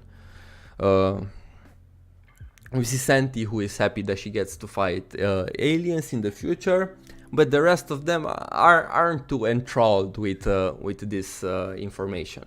And Kira explains that the Sugars discovered more of these strange bubble universes that are dying due to unnatural causes, which is why she came to this bubble universe to investigate, since the South Snow Holy City is also a bubble universe that suffers from the same issue. And she basically sneaked out because she didn't want to see the tragedy that happened to Fallen Star happen again here. And Kira suspects that the one behind the collapse of the two bubble universes is Sa, and that it messes with the laws of the bubble universe itself. And she also reveals that the reason why she attacked Mysteline was because she thought that she might be connected to Sa due to how she felt so inhuman.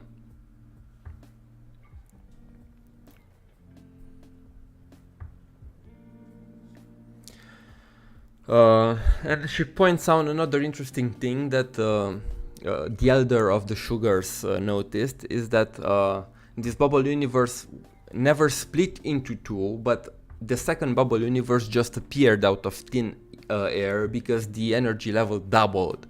And if one bubble universe were to split in two, then the energy should remain the same. It would just be dissipated throughout two bubble universes instead of one. But since the energy level of this bubble universe doubled, it means that the second bubble universe literally appeared out of nowhere, and it has nothing to do with the first bubble universe.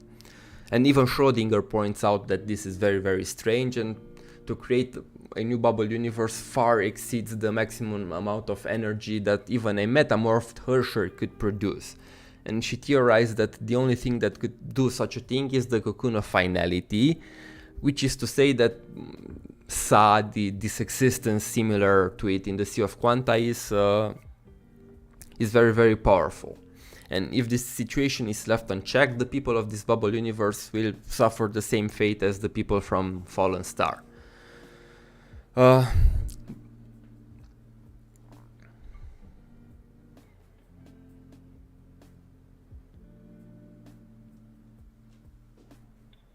interesting finding: Sa uses the same Hanzi as Sain Saha from the Legend of Saha, Kai Old's project, which heavily involves the concept of wishes. I see this is very interesting because if I remember correctly, the English name for the 6.0, 6.8 update is Saha and Rebirth, which again probably refers to the same thing, I would imagine.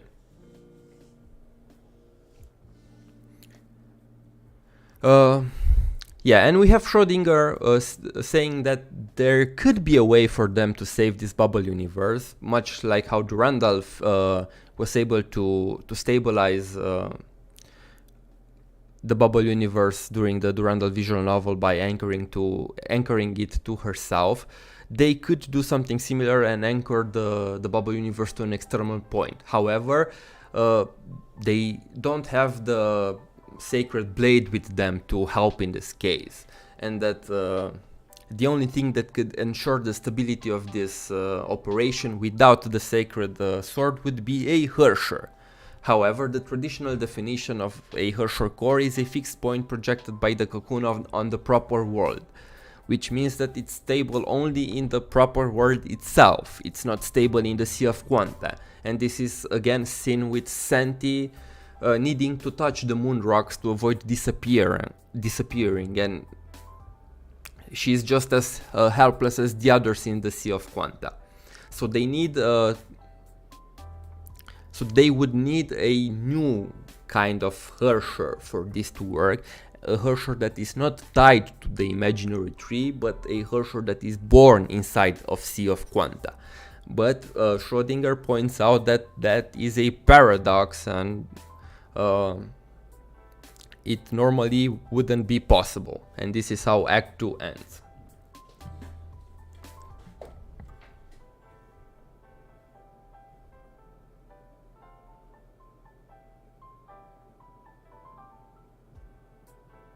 Do we need to do the rock equipment lore, the symbols on the rock?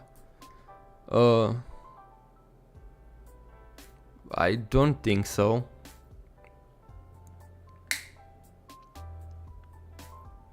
I'm not really sure at what you're referring really here, but besides the main story, you don't really need to do anything more to comprehend this part. I wonder where the old timer is floating around this time. That's again very interesting, and I want to talk about it during the explanation of Act 3, because during Senti's vision something very interesting for the future is revealed. But we'll get there in a moment.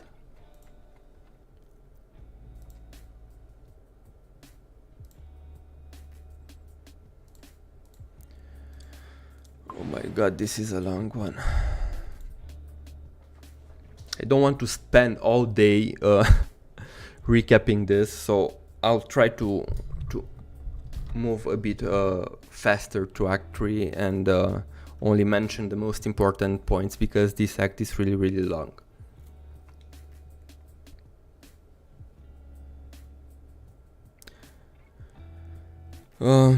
First, for the most part of the first part of Act 3, they try to come up with a solution to a plan to stabilize the two bubble universes. And I think that the biggest reveal of this part is Vita and her backstory.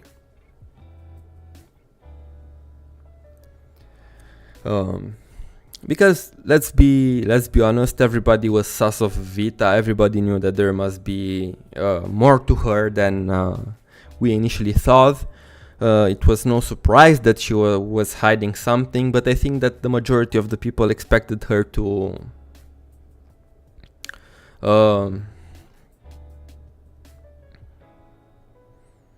be more than she actually leads on.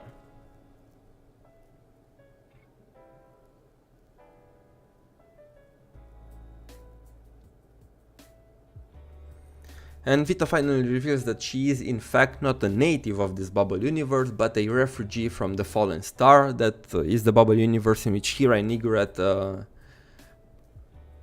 were earlier, and that she just happened to live in this bubble universe prior to Prometheus issuing the identification codes from the citizen, and that's why she had a code. But she reveals that in fact Dr. Charter was his friend. But everybody is still suspicious because Kira reveals that the bubble universe exploded more than 100 years ago. But after that, Vita recites the unfinished quote that Charter had written on his paper slip that Kira and Nigrat found at the end of their visit in that bubble universe. And Vita says that she was part of the new Planet Recon team who set out of the bubble universe to find a new home from the people of the Fallen Star, very similarly to what Project Arc tried to achieve for the people of the previous era. But due to what happened with the bubble universe and all the star rock exploding, the people basically died before they were able to find a new home. And since Vita performing maintenance on the ship that day, she was able to save herself and survive. And after a long time, she landed on the wilderness outside the Salsano Holy City, and she talks about how the residents of this bubble universe accepted her as part of the community, even though she was an outsider. And she says that the reason why the oracles were attacking her is because they can sense that she is not from this bubble universe and are naturally more cautious around her. However, Kira notices that the way Vita phrased some things implied that she's not originally from Fallen Star and that she had a home even before that. To which the funny revelation comes in Vita revealing that she's actually from the proper world like the rest of the people. She's not from the Sea of Quanta. But unlike Seele, Kira, and Susana, she's not from Earth, but from Mars. I'm kidding, she's from Venus. And this is again something I want to point out. The text translates it as Mars a few times in the beginning of the dialogue when Vita reveals her identity, but it's Venus.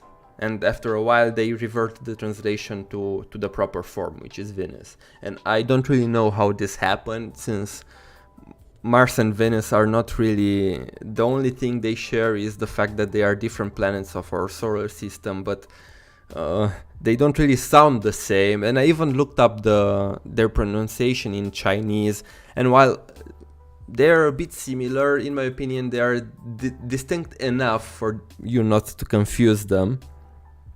But I guess the the translator messed up a little bit here.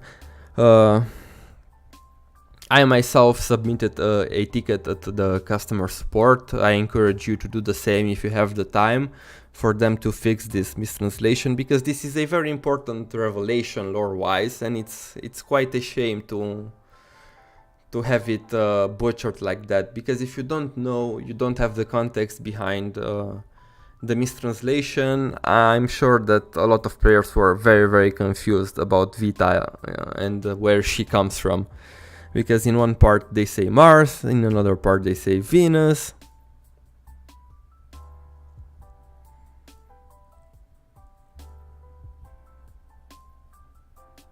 The Japanese pronunciation is pretty similar, but I don't know how they managed to mistranslate it that bad in the first part.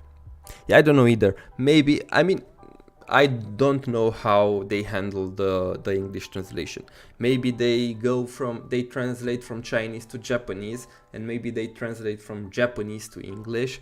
But from what I heard, the audio in Japanese, they were also saying Venus, not Mars. It was just the English text that messed things up.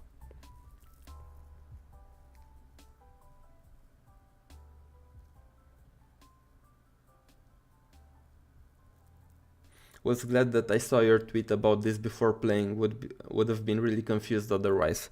Well, I'm glad I could help, that's why I made that tweet. And I noticed yesterday, I was watching Kadla playing through to Act 3, and I noticed that they went back and changed Mars to Venus in some places, but in others they left it as Mars, and I'm really confused.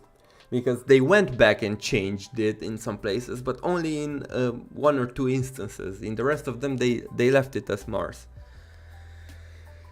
So I don't know.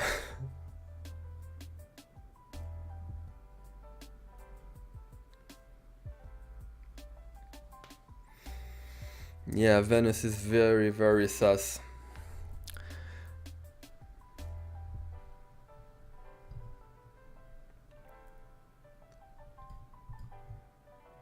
So she reveals that basically Venus was destroyed by the Honkai, which is something that we kinda knew, because if you remember back in chapter 35, when Kevin is exploring the aggregation of all the dreamlands, he is transported in a space similar to Elysian Realm, and he interacts with a bunch of Honkai beasts there, and as he absorbs them, he learns that each Honkai beast had a memory of a previous place that the cocoon visited in the past, and all those places were other planets in the solar system. So it's safe to assume that the cocoon of finality traveled to multiple planets in the solar system, and we now have confirmation that Venus was one of them, and basically ended the civilization there, and it is confirmed in the same chapter that Earth was the last stop.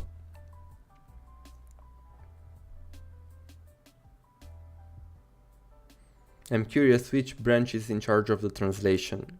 I mean, I don't really know anything about how their process of translating. What I can at least assume from personal experience, again, this is personal experience, my own speculation based on my experience playing the games, the translation team behind Honkai Impact 3 is different from Genshin and Star Rail.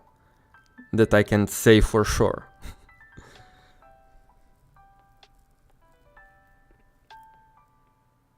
I'm pretty sure that they translate Chinese to English, because most of the translated lines do fit the Chinese lines but don't really fit the Japanese dubbed ones. Okay, I can see that.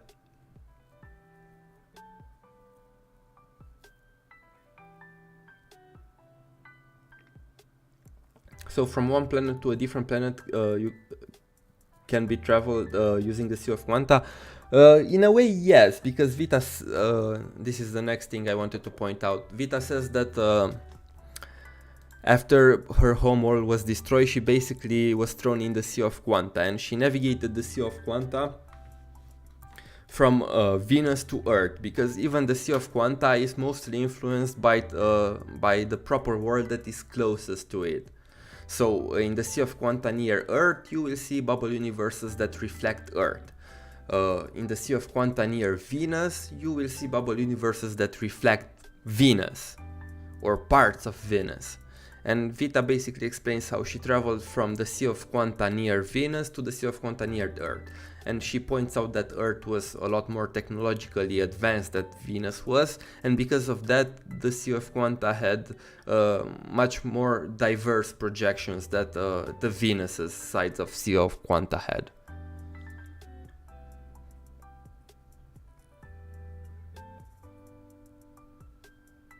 That part was kinda weird to me. Wouldn't traveling from Venus to Earth be easier in a spaceship than in the Sea of Quanta through bubble universes? Yeah, I can see your confusion, but you have to realize that this was a very, very long time ago and we don't know how things were then. I can assume that right now it would be easier, but I think that the Venus that we see now in the solar system and the Venus that was around in Vita's times are very different.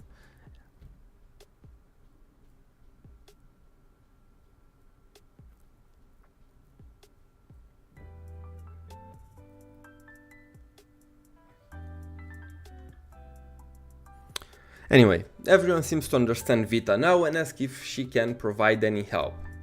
And that's when Vita responds by saying that she has been injected by a nanochip that allows a device called an interferometer to calculate the future. And by having Prometheus installing some programs and plugins, they can use that device to basically navigate through this operation and find the anchor points for this bubble universe to stabilize. Oh, and let me explain the plan, because I haven't talked about it. We have Susanna here explaining what's happening. So you remember at the end of Act 2 they mentioned the Herrscher born in the Sea of Quanta, but that is a paradox. So they basically give up on that because they really have no idea how to create a Herrscher from the Sea of Quanta. And the other solution is to have Kiana, which is equivalent to the Cocoon of Finality, stabilize the two bubble universes. But for Kiana to be able to do that, they have to bring the bubble universe to the real world. Because now they are in the Sea of Quanta and nobody knows where this bubble universe exactly is, so Kiana can intervene if she has no idea where they are. So they come up with a plan to sense some anchor points, and as the name suggests, anchor points are stable points in space through this bubble universe. And Seele, as the sage, can feel those anchor points, and the current plan is to connect all those anchor points to the tower and form a vertical axis, which they can basically use to transport the bubble universe as close as possible to the real world.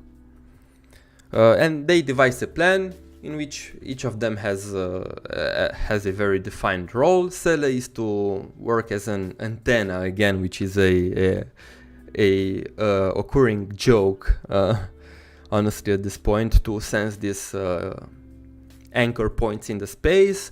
Kira will basically try to contact the sugars and ask for their help, and meanwhile she will do any job that she's required. Susanna will continue to take notes and help however she can. Prometheus will analyze information and keep them updated. Vita is to use basically her quantum computer to calculate the correct path, the most efficient paths to these anchor points, and Mistalin is doing her own thing. Nobody knows what she's up to, but basically what she tries to do is to find a path to the real world, through which they can transport the bubble universe. On the other side, we have Red Seele, who is also the sage, and she's also able to sense these anchor points. She's doing basically what Cinnamon Seele is doing, but on the in the other bubble universe instead of the country. Instead of the Salt Snow Holy City, sent is to fight off enemies and any obstacles that may come in their way. And Schrödinger, since she has no body, all she can do is make sure that she keeps the communication channel between the two groups open and offer advice, because she's just a rock. Oh yeah, Homolabs, did you hear about what Miss Kobashi said in the last Honkai video about new APH Song we analyzed? Yeah, I heard that's a mistranslation. She never said that it will be a new APH song. She will just sing something new which is from APHO, but they never confirmed the new song.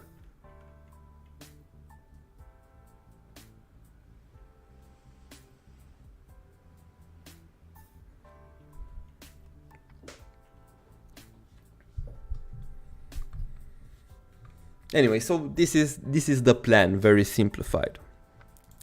And we can see them here. Susanna, Kira, and Vita start collecting these anchor points, which manifest after they pray to the sage, which again is very. If you look at the sage's power, is very similar to what happened with the Fallen Star Bubble universe. Again, we have wishes that become reality, and this is a very big theme throughout this arc. But as they arrive at the last anchor point, something happens, and everybody has a vision of their future.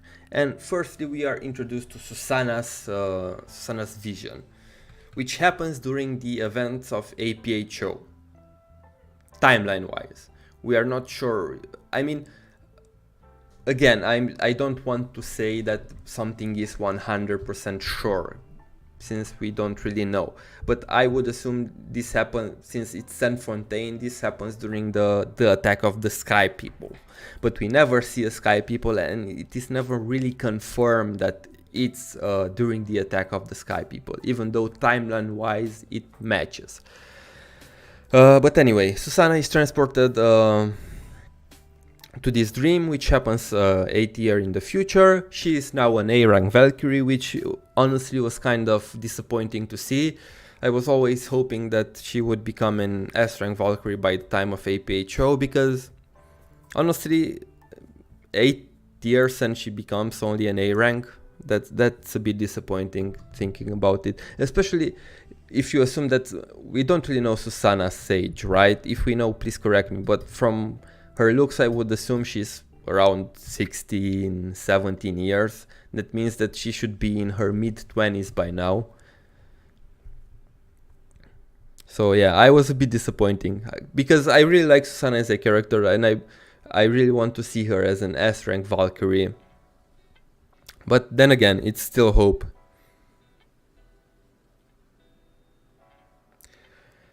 But yeah, nothing really important happens here. It's just some more Susanna and Alvitar moments, which are very nice to see. I really enjoyed the dialogue between the twos.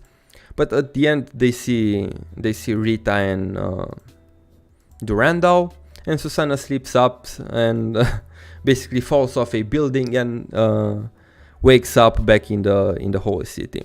And I also noticed that they use the models for Spina Astrea and Palatinus Equinox for Rita and Durandal. I was thinking about if wouldn't it be nice if after APHO3 supposedly comes out and we get official models for them there, if they go back and change the models in this chapter with their APHO3 models. Because I can get why they use them now, because we don't really have any APHO models for them. And the same with Susanna and Alvitar, they look exactly the same.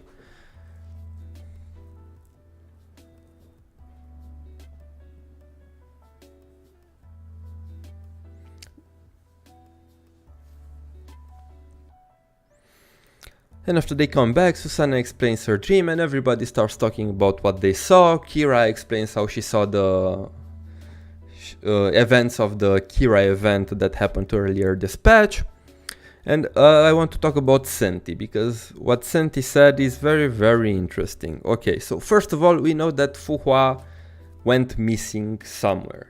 I mean, we assume that that's a possibility, because Mistalin says that she has no idea what happened to Fuhua, if she remained in the proper world or if she was teleported somewhere else.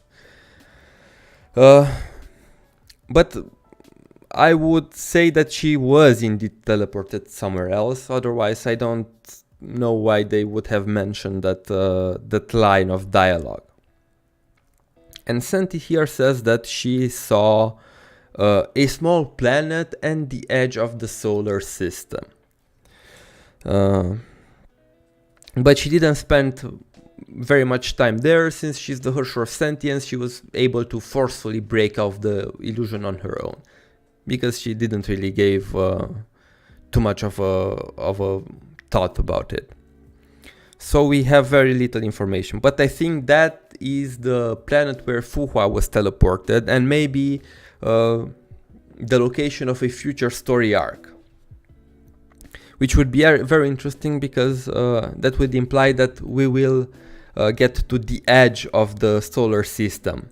And you know what else was lost at the edge of the solar system? The Ark, from Project Ark. Now, don't get your hopes up, I'm not saying anything, it's just a possibility. But it's an interesting idea, and I hope that they'll reveal more about it in the future.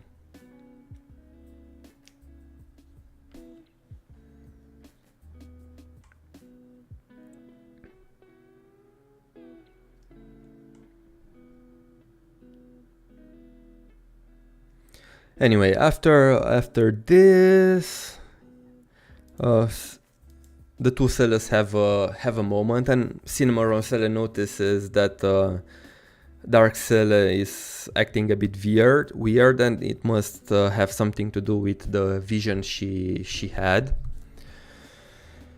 And oh boy, this is the moment, guys. We see basically a Dark Seele's vision of the future. We see her training, and surprisingly we see Timido. This again places this vision in the APH timeline, maybe not exactly during the attack of the Sky People, but I would say somewhere not far off, maybe a few months earlier. And again, we see Timido having a nice chat with Seele, asking her to give her some pointers and help her train. And we all know, I'm gonna reveal this now because I'm sure that everybody here played the chapter. We all know that this is not actually Cinnamon Seele. This is actually Dark Seele pretending to be Cinnamon Seele. And they give you a ton of hints throughout these dialogues about that. First of all, when Timido asks for pointers, Seele says that she can't really give pointers, but she's always down to have a sparring session. She's always down to fight her, which is very out of character for Cinnamon Roll Seele. This is more so Dark Seele leaking some of her personality out. Then the next part is again when she goes to the orphanage and she continues the story for the children, and she basically tells the version of the Red Riding Hood from the web event back in I think it was for 4.8 when Starkism Nix was first added to the game. If you remember, they had Seele's One Day Adventure, which was a web event about Seele giving Dark Seele control over her body for a day to basically enjoy things. And during that event, Dark Seele pretends to be Cinnamon Seele and tells the kids at the orphanage a story about a Red Little Riding Hood, and it's the same story that she tells during this moment, again pointing at the fact that she is Red Seele, not the Cinnamon Seele. After that,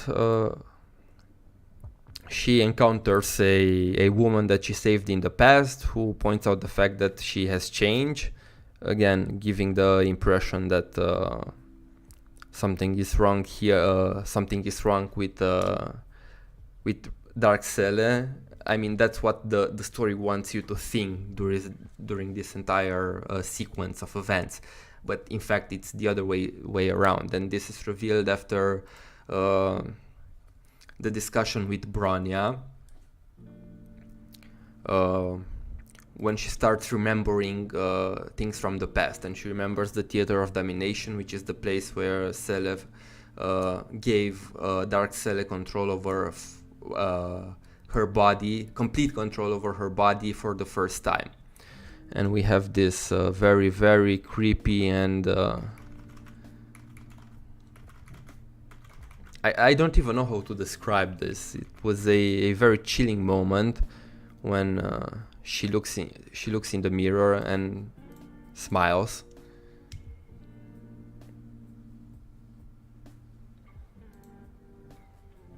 This moment was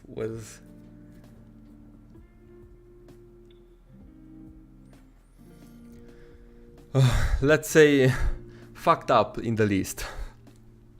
And basically this is when you're supposed to realize that, damn, wait a moment, she's actually Dark Seele, not the Cinnamon Roll Seele, and that she was pretending all this time to be Dark Seele to cope with her loss. And they finally explain that she was unable to protect Seele during the events that happen in this bubble universe, and they don't really say it, but imply that Seele died, and that Dark Seele wasn't able to cope with that realization, and her way to, one, accept things, and two, to save Seele is to pretend to be Cinnamon Seele, because if she pretends to be Seele, that means that Seele is alright, right? Which makes things even more fucked up. And you can see that she keeps lying to herself, saying the same thing, and even after she realizes her mind is so far gone at this point that she very quickly reverts back to being Seele and ignoring what she realized, which is even more messed up when you think that this probably happened a lot in the past, her realizing that she is actually Dark Seele, but every time she keeps lying to herself again and again and fall back into this charade. Yeah, Goose, I agree. One of the most depressing moments since chapter 11 EX. I would compare this to the moment when Kiana wanted to you know what in chapter 11 EX. It gave me the same vibe.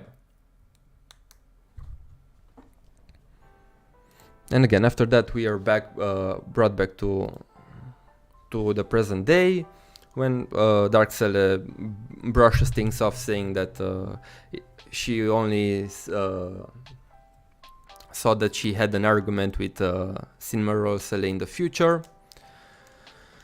And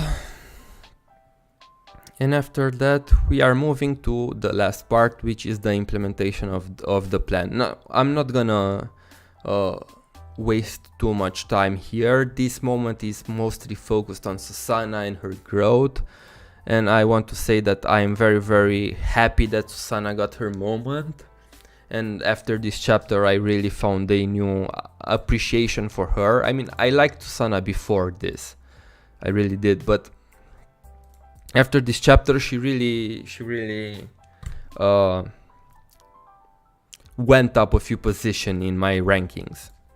I think it was needed. I think that Susanna was the only cast member that felt out of place here. She just tagged along because reasons. She just was with Seele and she really served no purpose for the story until this point. And the reveal that in order to transport the bubble universe to the real world, you need someone who is very close to an ordinary human, which is Susanna, is very interesting and places her very well into the story. She suddenly isn't this aimless character that's just here for no reason. She has a very well-defined purpose to be here, and she has a meaning. And not only that, we explore more about her insecurities, about how she sees things, and how she manages to overcome the fear and the pressure that these tasks puts on her to complete her mission. Like I said, I'm not going to go into details. She has a very good moment with Kira, which bonds them together, and again, this is the moment when Kira reveals the fact that she's stone deaf to Susanna and encourages her. Then we have the whole chase in the Sea of Quanta, when Susanna is faced with a lot of setbacks, but she manages to muster the courage to push on, and she finally is able to reach the proper world and let the others know what's happening. She meets up with Tesla, Einstein and Bronya and lets them know what's happening. But unfortunately, as things usually go in Honkai Impact 3rd, tragedy strikes again, and the connection to the bubble universe is cut out, disappears. And we get to see the perspective of the other side, and we see Vita asking if this is the work of Sa, which Mistalin confirms, and then both Mistalin and Kira look at Vita as she is disappearing, and something happened to her, and she basically, I am assuming, dies in this moment. And the chapter ends with her saying that I am Vita and I love you all. Whew. Okay, this was a way longer recap than I initially anticipated, but I'm glad that I was able to do it. Give me a moment.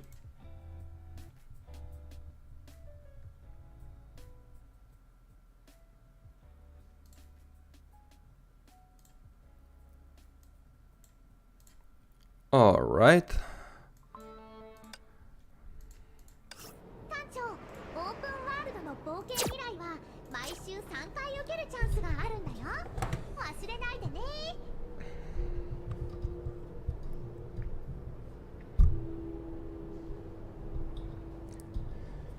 Anyway, any questions regarding this news chapter? What did you like the most? What didn't you like? What it's still not clear for you? What if she moved to a different bubble universe, just like how before the destruction of the bubble universe she escaped? I mean, we don't really know what happens to Vita. I mean, we can assume that she died, but who knows? Knowing how Hoyoverse usually handles their stories, maybe we may see her in the future.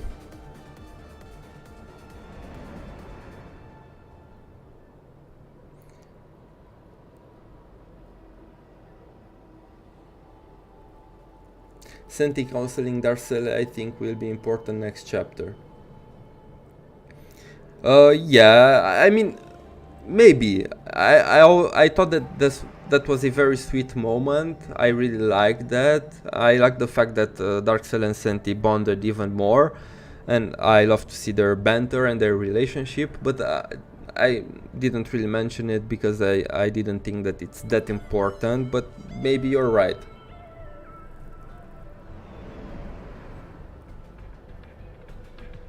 Vita goes hasta la vita.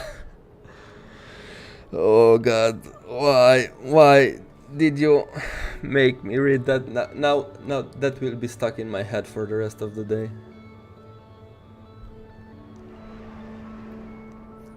I love and hate puns like that.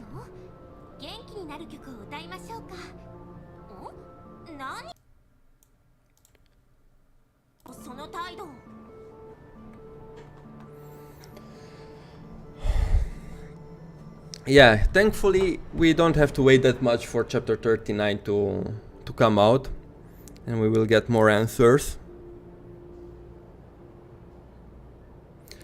How much have you topped up to prepare for the next version? I didn't really top up. For a while now I am only monthly pass and monthly pass and battle pass only. I don't really top up anymore. But if you're asking how much I topped up since the beginning, here it is. But this is in, I think, yeah, in 3 years of me playing the game. So almost 150k crystals.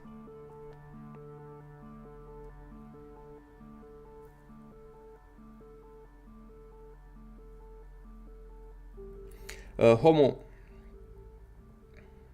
are you going to watch the concert on July 29th? Yes, I'm going to watch, and I'm going to stream it. It's next Saturday, right? I'm going to stream it.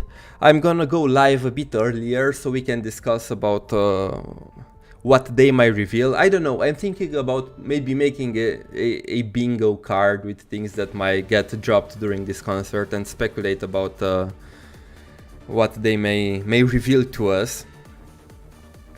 And again, watch the concert, enjoy the music with you guys, and maybe at the end, if they really reveal something big, stay and discuss a little bit about that.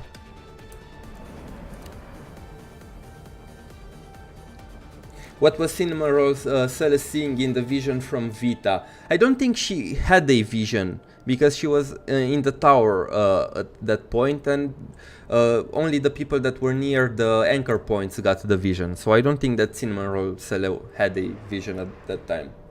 By the way, Home, are there any reasons on why most of the tracks names in APHO 1 or 2 soundtracks are in a jumble of an actual words? It is Hoyo just being haha, this sounds cool, or are there any reasonings? Honestly, I don't know. I don't really think there is a reasoning behind that. It's just a cool concept that they thought up of. Is Vita Spanish? Because it means life when it translates it. I mean, she's Venusian, not Spanish. Maybe she's from the Spain version of Venus. But yeah, her name is mostly, again, tying in with the general concept of this story arc, which is life and death, right?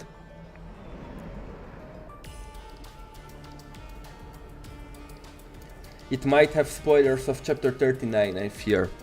Honestly, I do think that the concert will most likely have spoilers of chapter 39, because it's inevitable, because chapter 39 is out in China, and probably they will use some parts from that for the concert. And I am already fearing for the fact that many people on the global will be spoiled on some things, but it is what it is. You really can't do anything about that.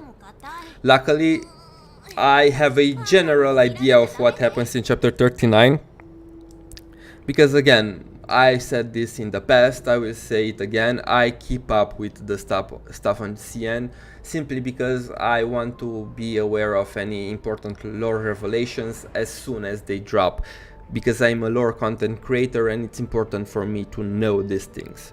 So for me, it's not a problem. But I don't know, for any of you, if you don't really want to enjoy the story for yourself, I don't know, maybe it would be better for you to watch the concert only after the chapter is out, since I don't think that it's that far apart. I mean, the concert is next Saturday, and soon after that, on August 3rd, the chapter will also drop in global. So I think it's important to know that there is the possibility of a spoiler, and if you really want to go in on chapter 39 completely blind, maybe, I don't know, think a little bit about if you want to risk it with the concert or not.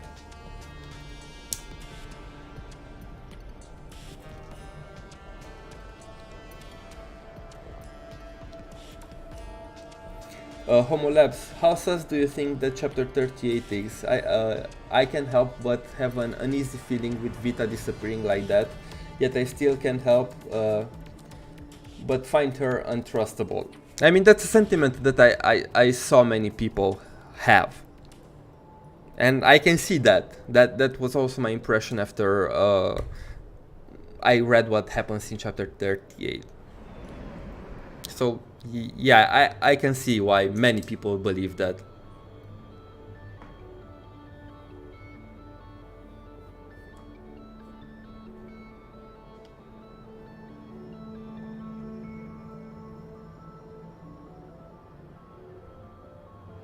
Considering they already released the album for the 6.8 trailer OST and a certain new song, it'll probably come up. Yes, Gus. I'm also almost certain that that song will come up, and that's a massive spoiler for the developments in chapter 39. So yeah, that's why I said that there will be most likely things that, as a global player, you should not be aware of.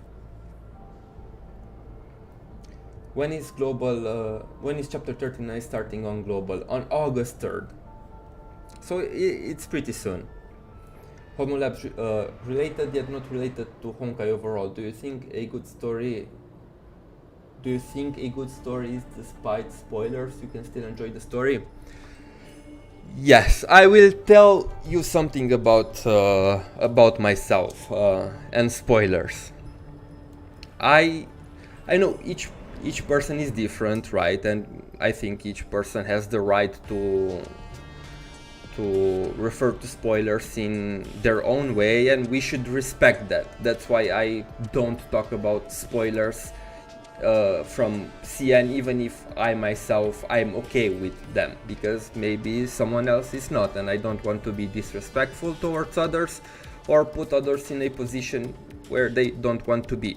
But I personally don't mind spoilers, and not only in Honkai Impact 3rd, in any media I consume. Let's say that I watch an anime, right? Usually I watch 1 or 2 episodes, and if I like it, the next thing I do is go on the wiki or other source to spoil myself on the future of the story. Because for me, honestly, spoilers are make things more exciting, because I like to always have something to look forward of. So I usually, in any media I consume, I spoil myself on the biggest plot points, because it just makes things more interesting to me. I like having something to look forward to. It doesn't take away from the moment when it happens. And honestly, I got to the point where I'm much more comfortable going into things knowing what happens, instead of not knowing and getting myself surprised. But I know I'm in the minority. I know that this is something weird and not many people see things like I do. But yeah, I just wanted to point out I usually don't mind spoilers, then they don't take away from my enjoyment. And even with Honkai Impact 3rd, I am still able to enjoy the story when it drops in global just as much, even if I know the majority of the things that will happen. Holy Homo Labs, I do the same with Wiki's first, this character that's or whom I like the most. Yeah, I do the same.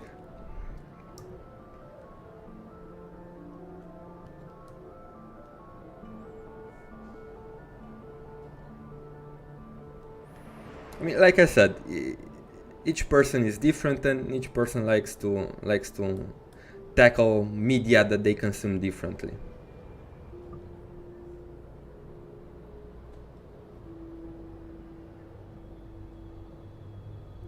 Some people will consider a spoiler when you say that the movie was good or bad. Yes, Gabby, you're right on that. That's why I said in the beginning that I don't really want to mention anything related to chapter 39, because even if you say that, oh, it was so, even if I would say that it was so good, guys, I'm so excited to see you play through it, or if I was like, that chapter sucked, it was so bad, that's already setting up some expectations for the chapter itself, right? And so some people might consider that as a spoiler, because you already set up that, oh, the chapter will be good or that the chapter will be bad.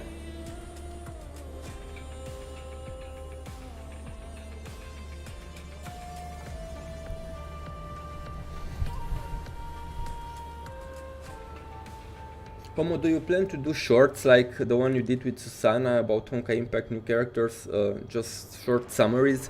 I mean, I plan to do more shorts, but shorts are not something that I'm actively thinking about like I do with my videos. Shorts are these ideas that I sometimes get that I think are too small to be made into a proper video, but significant enough to be worth sharing.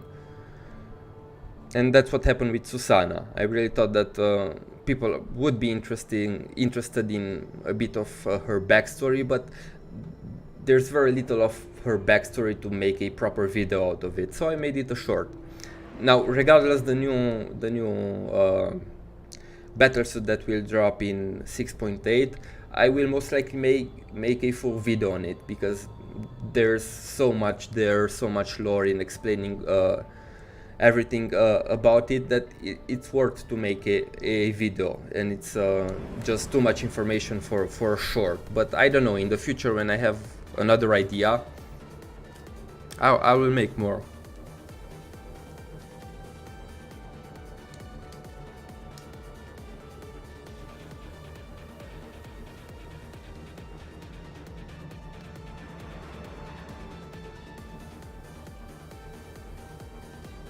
Man, I really wish for Kira squad to be playable, but as how it is, you know.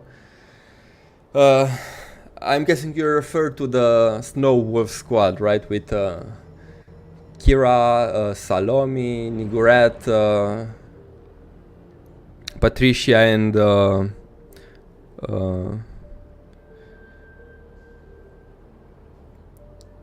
Lishue. Yeah, that was the name. I mean, who knows? Especially since lately they started introducing a lot of new characters as Battlesuit, and not just repeat the same characters over and over. They could be at some point. I mean, it's not unusual to have that characters playable, or maybe similar to what we'll get with Sirin from a Bubble Universe in the Captain verse. I don't know, if 2 years ago you would have told me that we will have Susana and Kira playable, I would have told you that you're crazy. So that's why I'd like to keep an open mind. Who knows what they'll bring us in 2 years.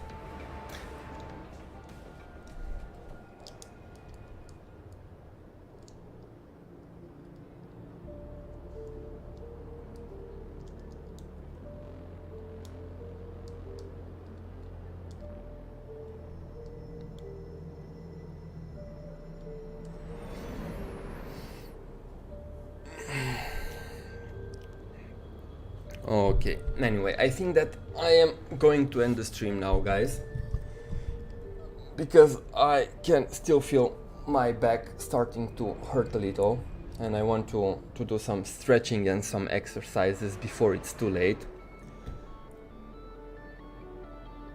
By the way, what was the big announcement? You can go back to the beginning of the stream. I announced a new video series exploring the Honkai universe, which will be a 5-part video series talking about the concept of Honkai universe and how each Hoyoverse game is connected. I will also announce this later on Twitter and on YouTube on the community tab, but I want to stretch a little bit before that. Anyways, thank you guys for joining me, and keep in mind that I will be streaming the concert next Saturday. I am very excited to see what they are going to reveal, but even if they don't reveal anything, I just want to chill out with you and listen to some of the Honkai music. So I will see you then. Thank you very much for tuning in, and bye bye.